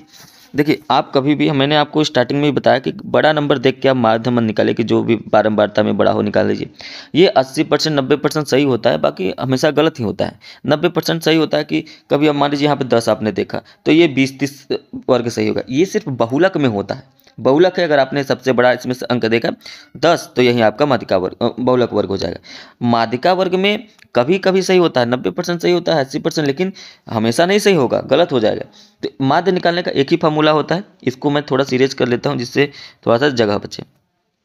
माध्य निकालने के लिए आपका होता है sigma F I into X I बटे में सिग्मा एफ आई, यही माध्य निकालने का फॉर्मूला होता है। तो अब आपको देखिए, ये आपको एफ आई दे रखा है, ये सभी एफ आई दे रखा है। सिग्मा एफ आई मतलब पूरा जोड़ना है। जब आप इसको टोटल जोड़ेंगे तो 25 आएगा। एक्स आई कैसे निकालते हैं, इन दोनों को जोड़ देंगे, बटे में 2 कर देंगे, तो ये 2 हो जाएगा। इन दोनों को जोड़िए, बटे में 2 कर दीजिए, 8 4 12 6 हो जाएगा। अब देखिए, हमेशा गैप कितने का है, 4 से 8 8 4 का है, 12 से 8 4 का है। अब 4 4 जोड़ते जाइए, 2 4 जोड़ा आपने 6, 6 4 जोड़ा आपने 10, 10 4 14 हो गया, 14 4 18 हो गया। अब आपको निकालना है सिग्मा एफ आई एक्स आई। दोनों का गुणा करना है। 4 में 2 का गुणा करेंगे 8, 6 में 6 का गुणा करेंगे 36, 6 में 10 का गुणा करेंगे 60 हो जाएगा। 15 में 14 का 5 में 14 का गुणा करेंगे तो कितना हो जाएगा ये 70 हो जाएगा। और 4 में 18 का गुणा करेंगे तो 72 हो जाएगा। अब इस टोटल को जोड़ेंगे तो आएगा आपका 246। 246 बटे 25 ही निकालना है। 246 हो गया बटे में 25, इसको भाग दे देंगे तो आएगा 9.84 और ऑप्शन नंबर सी सही हो जाएगा। ठीक है। अगला प्रश्न क्या कह रहा है कि निम्नलिखित सारणी का माध्यिका वर्ग क्या होगा। माध्यिका वर्ग पूछा है ना, तो सबसे पहले आपको CF निकालना पड़ेगा। 6 लिखा है, 6 लिखिए, फिर इसमें ये 8 जोड़ दीजिए 14, फिर इसमें 10 जोड़ दीजिए 24, 24 में फिर 9 जोड़ दीजिए, कितना हो जाएगा 33, 33 में फिर 12 जोड़ दीजिए और ये हो जाएगा 45। अब यहाँ पे एक चीज़ देखना है, ये जो 45 आया है इसमें आप 2 का भाग दीजिए, n/2 करना होता है। जब भाग देंगे तो कितना आएगा 22.5 हो जाएगा। और देखिए 22.5 किसके किसके बीच में है, तो कहेंगे 14 और 24 के बीच में 22.5 आता है। तो जो बड़ा वाला होता है ना वैसी का वर्ग माध्यिका वर्ग होता है। तो मतलब 20 से 30, ऑप्शन नंबर 20 सही हो जाएगा। ठीक है, चलिए अब बारी है सेट नंबर 6 की। सेट नंबर 6 जो है इसमें जो बहुविकल्पी प्रश्न आए हैं उसको ध्यान से देखिए। पहला प्रश्न क्या दे रखा है कि HCF 99 और 153 ये दोनों जो है संख्या है, इसका HCF 9 है, तो इसका LCM क्या होगा। दो संख्याओं का जो गुणनफल होता है वो बराबर होता है म से गुणे ल से के। ल से हम x मान लेते हैं, तो यही कह रहा है कि ल से क्या होगा, ल से जो होगा ये 9 को इस तरफ भेज दीजिए, बटे में 9 हो जाएगा। 9 को अगर आप इस तरफ भेज देंगे तो ठीक है, 9 से इसको काट दीजिए 11, 11 गुणे 153, 11 गुणे 153, तो 11 में 3 का 153 गुणा करेंगे तो 3, 5 3 8, 5 1 6 और 1 1683। इसका ऑप्शन नंबर ए सही हो जाएगा। ठीक है, इसका ऑप्शन नंबर ए सही हो जाएगा। उसके बाद कह रहे हैं एक थैले में 3 लाल 2 नीली गेंदें हैं और थैले से यादृच्छिया एक गेंद निकाली गई, तो उस गेंद की नीली होने की प्रयोजकता, नीली होने कितनी तो हैं, दो नीली हैं, टोटल कितनी है 5 है, 2/5, ऑप्शन नंबर बी सही हो जाएगा। आगे है कि निम्नलिखित सारणी का माध्यक वर्ग क्या होगा। अभी मैंने जस्ट आपको बताया कि माध्यक वर्ग कैसे निकाला जाता है। तो ये 1 है तो इसको 1 लिखिए, फिर 1 में 5 जोड़ दीजिए 6 आ जाएगा, 6 में 8 जोड़ दीजिए 14 आ जाएगा, 14 में 6 जोड़िए 20 आएगा, 20 में 3 जोड़िए 23 आ जाएगा। ये जो 23 आ रहा है 23 में 2 का भाग दीजिए n/2 है ना, इसका भाग देंगे तो 11.5 आ जाएगा, 11.5। तो 11.5 से बड़ा क्या है, कहेंगे 14 है, 11.5 बड़ा क्या है 14 है, इसी का वर्ग माध्यक वर्ग होता है। तो 8 12, ऑप्शन नंबर सी सही हो जाएगा। आगे बढ़ेंगे तो यहाँ पर देखिए निम्नलिखित बारंबारता से बहुलक वर्ग, देखिए बहुलक वर्ग आया है ना, तो जो सबसे बड़ा नंबर है बारंबारता में 23 है, इसी का वर्ग जो होता है आपका आंसर हो जाएगा, इसलिए ऑप्शन नंबर सी सही हो जाएगा इसका। ठीक है, आगे बढ़ते हैं। प्रश्न देखिए 5, किसी सिक्के को एक बार उछालने पर सिर से हेड आने की प्रयोजकता क्या है। या तो हेड होता है या तो टेल होता है, दो ही होते हैं, तो हेड मतलब 1 हो जाएगा और हेड और टेल दोनों 2 हो जाएंगे, तो इसलिए 1/2, ऑप्शन नंबर डी सही हो जाएगा, हेड आने की प्रयोजकता। ठीक है, अगला प्रश्न है 144 के अभाज्य गुणनखंड। अगर हम 144 का गुणनखंड करें, 144 का गुणनखंड करें तो 2 गुणे 2 गुणे 2 गुणे 2 गुणे 3 गुणे 3 होगा। तो 2 कितनी बार है 4 बार, 3 कितनी बार है 2 बार। देखिए कहाँ पर है, तो ऑप्शन नंबर ए आपका सही हो जाएगा। ठीक है, आप गुणनखंड निकाल के चेक कर सकते हैं। अगला है संख्याओं 54 और 336 का HCF क्या होगा, म सा क्या होगा। देखिए अगर 54 का गुणनखंड करें तो इसको 2 से काटिए, 2 दूनी 4, 2 सत्ते 14, फिर 3 से काटेंगे, 3 9 27, फिर 3 से 3 हो जाएगा 1। और इसी तरीके से 336 को अगर डिवाइड मतलब गुणनखंड करें तो 2 एकम 2 छक्का 12, 2 अठे 16, फिर 2 से काटिए, 2 अठे 16, 2 चौका 8, फिर 2 से काटिए, 2 चौका 8, 2 दूना 42 हो गया, फिर 2 से काट सकते हैं इसको, 2 दूना 4, 2 एकम, अब 3 से काटिए 7 और 7 से काटिए 1। अब देखिए इन दोनों में क्या क्या मिल रहा है, तो एक तो 2 मिल रहा है दोनों में, फिर उसके बाद 3 मिल रहा है, अब इसके अलावा कुछ नहीं मिल रहा है। इसका मतलब 2 गुणे 3 मतलब 6 हो जाएगा इसका, ऐसा जो मिलेगा वही आपका गुणन होता है। 2 मिल रहा था 3 मतलब 6 आ गया। अगला प्रश्न है कि बिंदु 3 4 की x अक्ष से दूरी, देखिए ये x होता है ये y होता है, जब भी आपको x अक्ष से दूरी पूछे तो y वाला आंसर होता है, और जब भी y अक्ष से दूरी पूछे तो x वाला आंसर होता है, इसलिए x अक्ष से दूरी पूछा तो y वाला आंसर हो जाएगा 4 इकाई हो जाएगा, ऑप्शन नंबर डी। ठीक, अगला प्रश्न है 9वां प्रश्न देखिए, यदि द्विघात समीकरण 3x² + 5x + 3 बराबर 0 के मूल होंगे, तो देखिए क्या है कि जब भी b² - 4ac का मान निकालना पड़ता है, और डिपेंड करता है कि बराबर में 0 आ रहा है कि 0 से बड़ा आ रहा है मान, इसके 0 से छोटा आ रहा है, ये डिपेंड करता है, और यही वास्तविक है कि नहीं है पता चलेगा।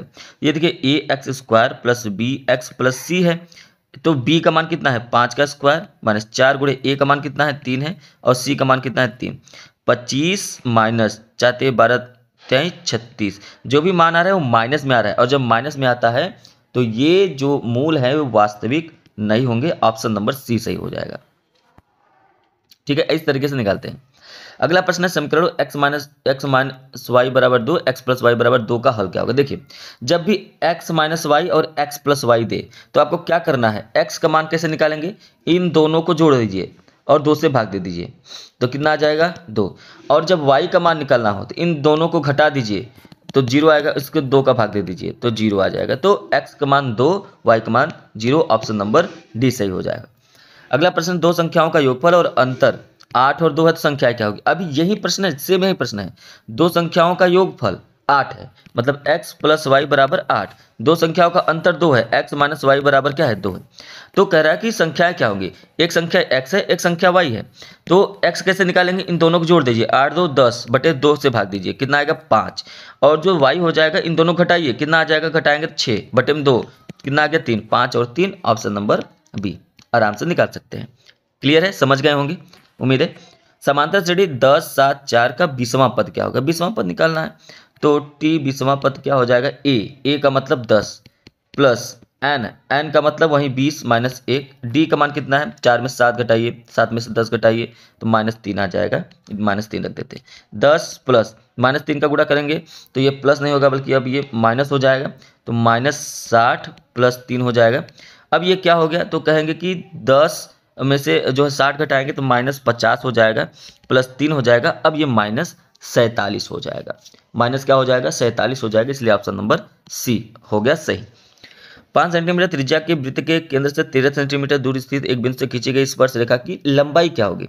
देखिए, ये वृत्त है, 5 सेंटीमीटर त्रिज्या हो गई और कह रहा है कि उसके केंद्र से 13 सेंटीमीटर दूर स्थित, केंद्र से 13 सेंटीमीटर दूर स्थित एक बिंदु से खींची गई स्पर्श रेखा की लंबाई, ये 13 सेंटीमीटर दूर है, यहाँ से स्पर्श रेखा खींचा गया, इसकी लंबाई क्या होगी, ये लंबाई पूछा जा रहा है। ये कर्ण हो गया क्योंकि यहाँ पे 90 डिग्री कोण बनेगा, कर्ण हो गया तो 13 का स्क्वायर 169 होता है, कर्ण स्क्वायर बराबर आधार का स्क्वायर, आधार नहीं पता है, प्लस लंब का स्क्वायर 25 हो गया 5 का।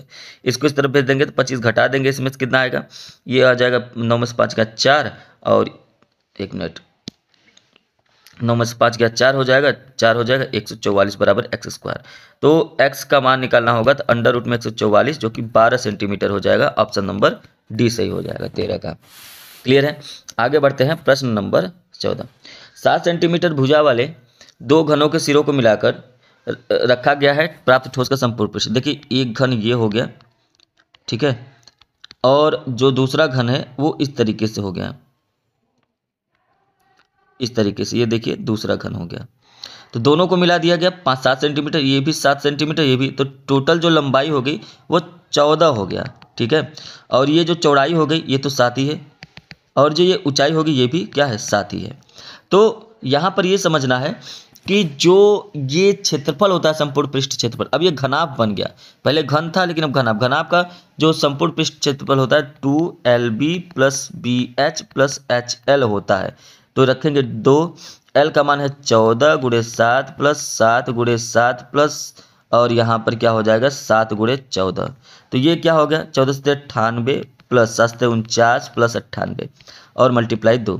तो ये सब जोड़ेंगे तो यहाँ पर देखिए ये भी 98 है और ये भी 98, तो यहाँ देखिए 8 8 16 9 25 का 5, कैरी कितना हो गया 2 हो गया, हाथ में 2 लग गया, फिर 9 4 13 और 13 10 23 होता है, मतलब ये 22 हो गया। और 22 में 2 अब जोड़ेंगे तो 22 2 24 हो गया। अब इसमें ये 2 का गुणा भी करना है, 2 का गुणा भी कर दीजिए, 5 दूनी 10, 4 दूनी 8 1 9 और 2 दूनी 4, 490 आ गया, ठीक है, 490 ऑप्शन नंबर ए सही हो जाएगा। अगला प्रश्न है, त्रिज्या 21 सेंटीमीटर वाले वृत्त का एक चाप पर केंद्र 30 अंश का कोण अंतरित करता है, चाप की लंबाई, चाप की लंबाई क्या होता है, थीटा बटे 360 गुणे 2 पाई आर होता है। थीटा का मान 30 अंश दिया है, 360 गुणे 2 गुणे पाई का मान रखना है 22 बटे 7 रख दीजिए, आर का मान 21 दे रखा है 21 रख दीजिए। अब इसको काटिए, 30 से इसको काटेंगे तो ये कितना जाएगा 12 बार जाएगा, क्योंकि 12 36 होता है। अभी क्या करेंगे 2 से इसको काट दीजिए 6 बार हो गया, 2 से फिर काटिए 2 3 6 2 11 में हो गया, ठीक है। 7 से इसको काटिए 7 तरीके की से 3 से 3 कट गया, बचा 11, ऑप्शन नंबर सी सही हो जाएगा, ठीक है, 15 का ऑप्शन नंबर सी। आगे बढ़ेंगे, कह रहा है tan थीटा बराबर a बटा b, tan थीटा बराबर होता है लंब बटे में आधार, क्या होता है लंब बटे में आधार, ठीक है। तो जो लंब होगा, या तो आप ऐसे से लंब बटे आधार नहीं, बल्कि यहाँ पे साइन थीटा कॉस थीटा दिया है ना, तो बल्कि ऐसे समझिए कि टेन थीटा बराबर साइन थीटा बटे में कॉस थीटा होता है। अगर आप देखें अनुपात में यहाँ, तो साइन थीटा का मान ए दे रखा है, कॉस थीटा का मान बी दे रखा है, तो यहीं पे रख दीजिए। तो पहले बी रखिए, साइन थीटा के जगह पे आप क्या रखेंगे, ए रखेंगे, ए रख दीजिए, माइनस ए फिर ए लिखिए, फिर कॉस थीटा के जगह पे क्या रखेंगे, बी रख देंगे। इसी तरीके से ऊपर भी वहीं सेम है, तो रख दीजिए, बस प्लस यहाँ पर हो जाएगा। अब देखिए यहाँ पर ए बी में से ए बी घटा देंगे, जीरो आ जाएगा, तो जीरो ही आंसर हो जाएगा, ऑप्शन नंबर बी। बहुत ही आसान होते हैं प्रश्न, ये आपको उलझाने के लिए दे रखे हैं, आपको समझना पड़ेगा और समझेंगे कैसे, ये पूरा 7 के 7 सेट सॉल्व करके। 3 कॉट ए बराबर 4 दे रखा है, सेक ए का मान, तो कॉट ए बराबर क्या हो जाएगा, तो कहें कॉट ए बराबर में 4/3 हो जाएगा, क्योंकि 3 को हमने इस तरफ भेज दिया, गुणा में था तो भाग में हो गया। और आधार बटे लंब होता है, कॉट थीटा बराबर क्या होता है, कॉट थीटा बराबर होता है आधार बटे में लंब। अगर हम यहाँ पर 90 अंक का कोण बनाएं, तो आधार कितना है 4 है, लंब कितना है 3 है, तो जो समकोण होता है 3 4 5 का होता है, तो ये 5 हो जाएगा। अब आपको सेक ए का मान पूछा है, किसका पूछा है, सेक ए का मान। तो अगर आपको नहीं याद है तो कैसे याद करेंगे, कॉस ए का मान पता करिए, कॉस ए का मान क्या होता है, आधार बटे कर्ण होता है, तो ये क्या हो जाएगा, कर्ण बटे में आधार हो जाएगा। कर्ण का मान 5 है, आधार का मान 4 है। देखिए कहाँ पर मिल रहा है, कहेंगे ऑप्शन नंबर डी में मिल रहा है, यही आपका ऑप्शन सही हो जाएगा। अगला प्रश्न है, यदि साइन 2a बराबर √3/2, साइन 2a बराबर में √3/2, √3/2 साइन के ही कंपेरिजन में रखिए, तो साइन 2a बराबर हो जाएगा साइन 60 अंश का मान जो होता है वो होता है, तो साइन से साइन कट जाएगा, हालांकि ये कटता नहीं है, कंपेरिजन करते हैं तो हट जाता है। आप अब ऐसे समझिए कि साइन साइन कट गया, तो 2a बराबर क्या बचा, 60 बचा, इसको काट देंगे 30 बचा, तो a का मान कितना आ गया, 30 आ गया, ऑप्शन नंबर सी सही हो जाएगा। अगला प्रश्न है कि यदि 2 cos 3 थीटा है, तो 2 cos 3 थीटा बराबर 1 है, तो 2 को हम इस तरफ अगर भेज दें तो बटे में हो जाएगा, नहीं हो जाएगा, तो आप इसको बटे में कर दीजिए, 1/2। वही तुलना जैसे अभी मैंने पहले किया कि cos 3 थीटा बराबर में cos कितने अंश का मान 1/2 होता है, कहेंगे cos 60 अंश का मान होता है, तो cos से cos कट गया, 3 थीटा बराबर 60 हो गया, 3 से इसको काट देंगे 20 आ जाएगा, तो थीटा का मान कितना आ गया, 20 आ गया, ऑप्शन नंबर बी सही हो गया। अगले प्रश्न में देखते हैं, और यह सेट नंबर 6 का लास्ट प्रश्न है। कह रहा है कि दिए गए चित्र में त्रिभुज ABC के आधार BC के समांतर रेखाखंड PQ खींचा गया है, यदि PQ BC 1/3 है, इसको ध्यान से समझिए, PQ कितना है, 1 है, और ये जो BC है ये कितना है, 3 है। अभी ध्यान समझिए, अगर ये 1 है, तो इसका भी रेशियो क्या होगा, 1 होगा, लेकिन ये जो BC है ना, इसके लिए यहाँ से यहाँ तक पूरी त्रिभुज की लंबाई मापनी पड़ेगी, ये 3 होगा। अब चाहे इस तरफ करिए, चाहे तो आप इस तरफ भी मान रख के सकते हैं कि ये होगा 1, और यहाँ से यहाँ तक जो होगा वो होगा आपका 3 हो जाएगा, ठीक है। तब यहाँ पर ये समझिए, अगर यहाँ से यहाँ तक पूरा ये 3 है, यहाँ से यहाँ तक 3 है, और यहाँ से यहाँ तक 1 है, तो ये कितना हो जाएगा, ये 2 हो जाएगा। उसी तरीके से यहाँ पर भी ये कितना हो जाएगा, ये 2 हो जाएगा।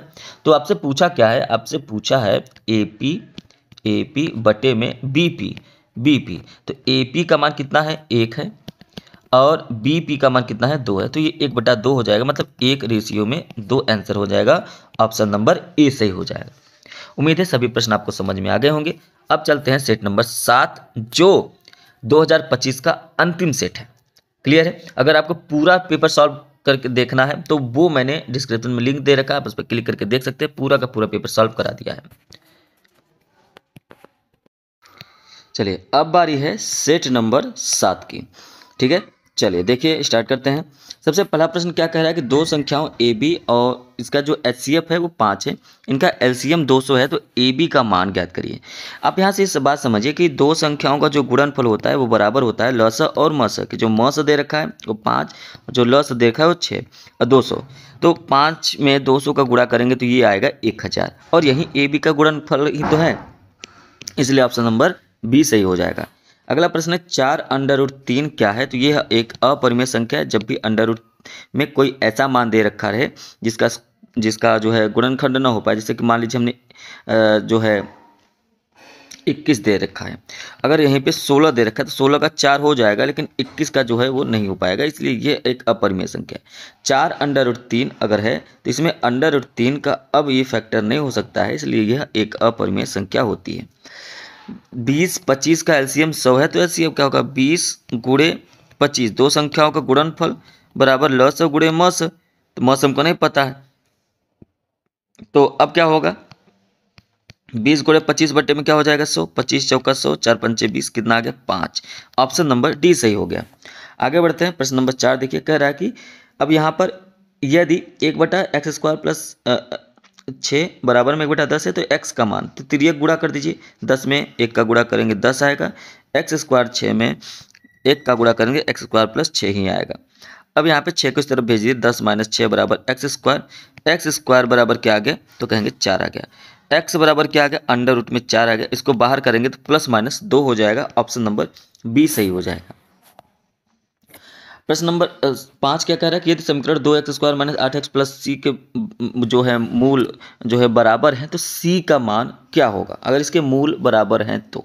देखिए जब भी मूल बराबर होते हैं तो होता ये है कि डी जो जीरो होता है, जो डी होता है वो 0 b² - 4ac होता है। मूल बराबर होने पर b² - 4ac बराबर 0 होता है।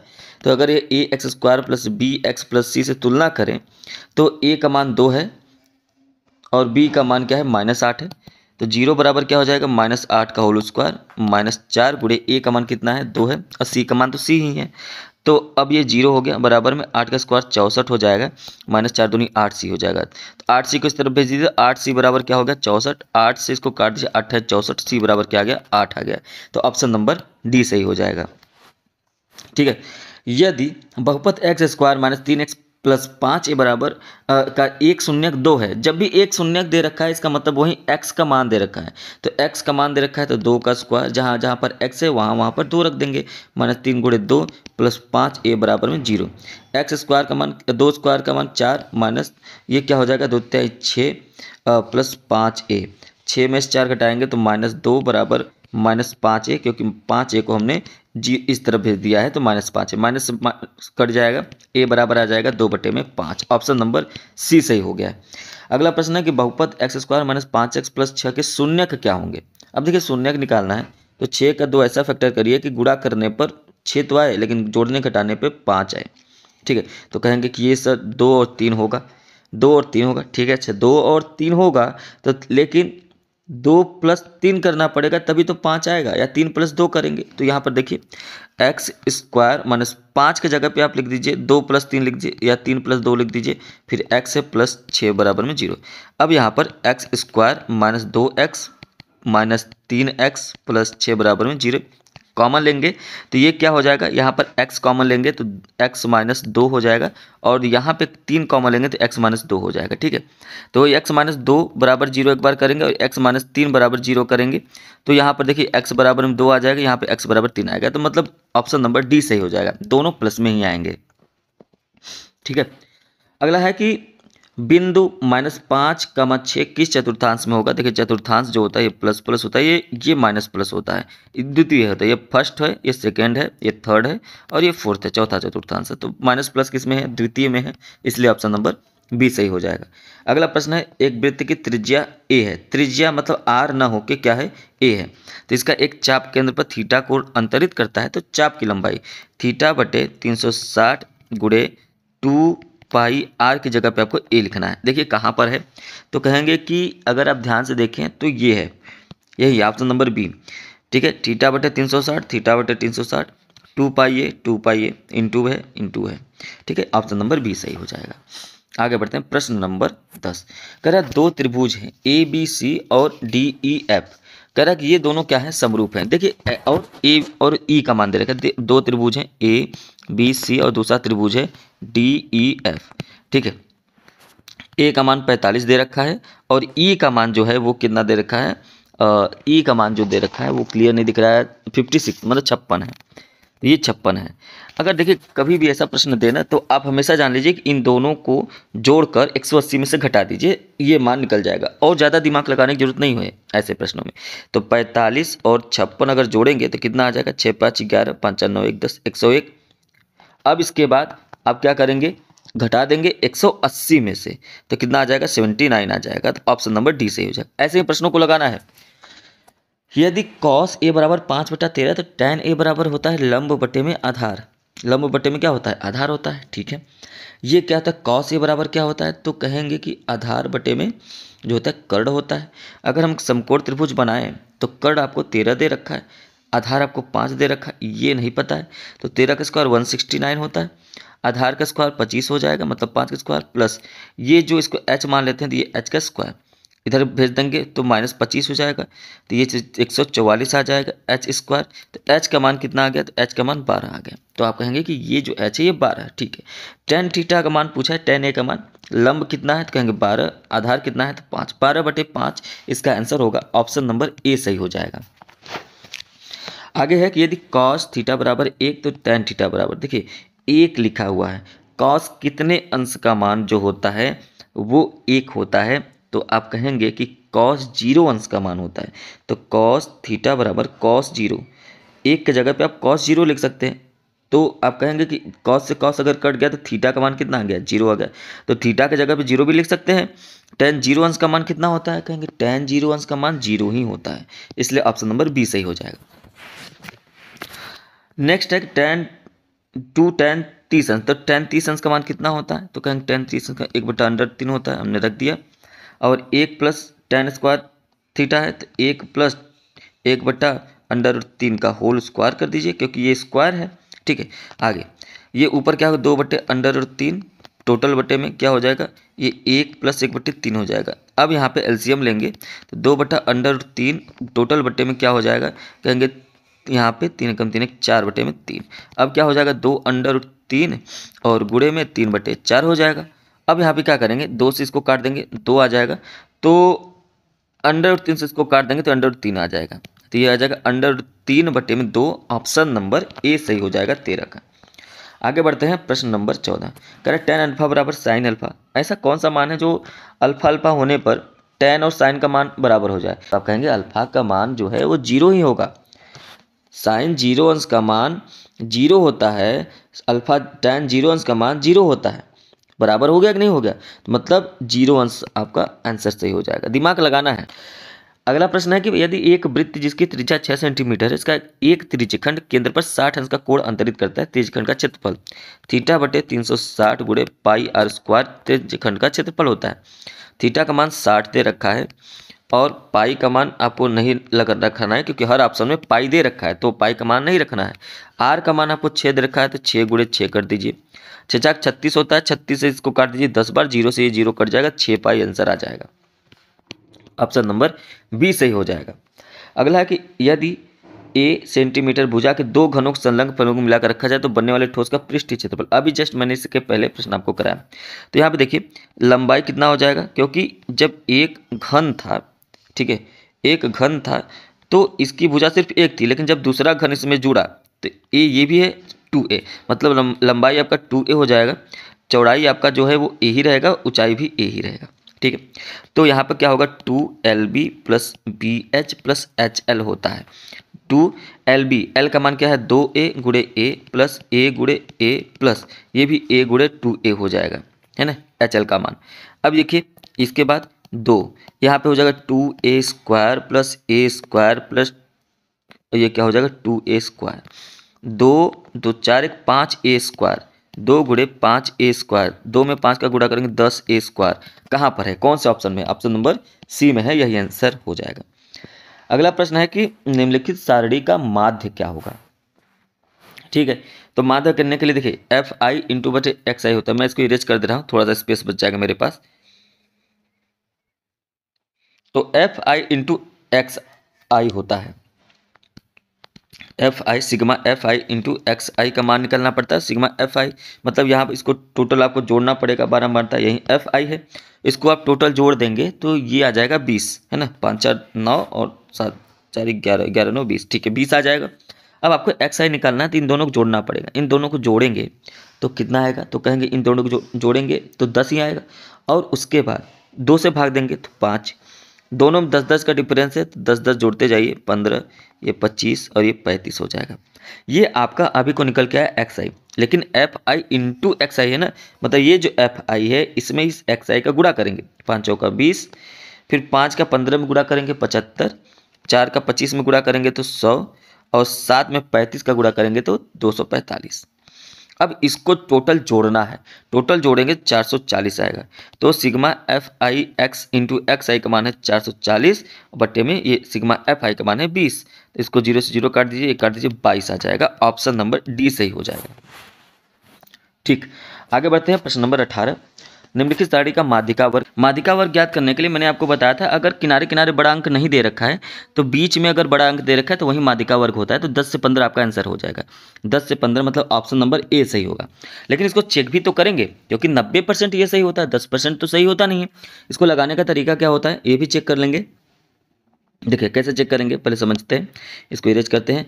अगर ये 4 लिखा हुआ है तो पहले इसको लिखेंगे 4, 4 में 6 जोड़ दीजिए 10, 10 में 10 जोड़िए 20, 20 में 6 जोड़िए तो 26 और 26 में 4 जोड़िए 30। ये जो 30 आता है ना ये n आता है, तो n/2 करना होता है। 2 का भाग देंगे तो कितना आ जाएगा, तो आप कहेंगे ये आ गया आपका 15। तो 15 से बड़ा जो होता है, 15 से बड़ा जो होता है वही आपका जो है माध्यिका वर्ग होता है। छोटा वाला तो आपका CF हो जाएगा। तो 10 और 20 इसी के बीच में 15 आएगा। तो ये जो बड़ा वाला मान है ये क्या है 20, इसी का जो वर्ग है यही माध्यिका वर्ग होगा 10 से 15। ऑप्शन नंबर ए सही हो जाएगा। हो सकता है आपके सेट में गलत दिया हो, आपके सेट में 15 से 20 दिया हो, वो गलत है, 15 से 20 नहीं होगा। ठीक है, तो यहाँ पर आपको ये समझना पड़ेगा। चलिए अगला प्रश्न देखते हैं। किसी अधिवर्ष में 53 रविवार होने की प्रायिकता क्या होगी। 53 रविवार होने की प्रायिकता क्या होगी। किसी अधिवर्ष मतलब अधिवर्ष का मतलब क्या होता है, लीप वर्ष होता है। किसी अधिवर्ष में 53 रविवार की होने की जो प्रायिकता होगी वो 2/7 होगी। एक अधिवर्ष में, एक लीप वर्ष में ना, एक लीप वर्ष में लिख दे रहा हूँ, या चलिए एक अधिवर्ष में 366 दिन होते हैं। ठीक है, जो 52 सप्ताह और 2 दिन का होता है। 52 सप्ताह 2 दिन के बराबर होता है। और इन अतिरिक्त 2 दिनों में कोई भी दिन रविवार हो सकता है कि नहीं, दो रविवार हो सकता है। तो इसके 2 अनुकूल परिणाम होंगे, रविवार सोमवार और शनिवार रविवार, 2 अनुकूल परिणाम हो सकते हैं।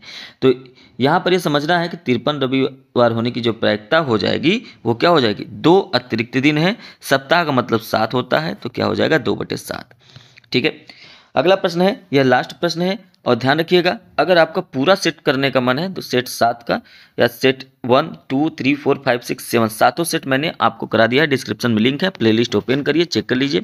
चाहे वो गणित हो, इंग्लिश हो, सामाजिक विज्ञान हो, और भी MCQ के जितने भी सेट हैं, चाहे वो हिंदी, सामाजिक विज्ञान, गृह विज्ञान, सब के सब मैंने पिछले 2025 के सभी सेट करा दिए हैं, तो आप उसको देख सकते हैं।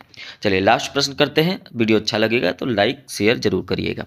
यदि एक घटना निश्चित रूप से घटती है तो इसकी प्रायिकता क्या होगी, तो कहेंगे 1 होगी। और इसी तरीके से यह 2025 का सभी 7 सेट्स के MCQ कंप्लीट होते हैं। चलिए मिलेंगे नेक्स्ट क्लास में किसी और MCQ के साथ। Thank you, have a nice day.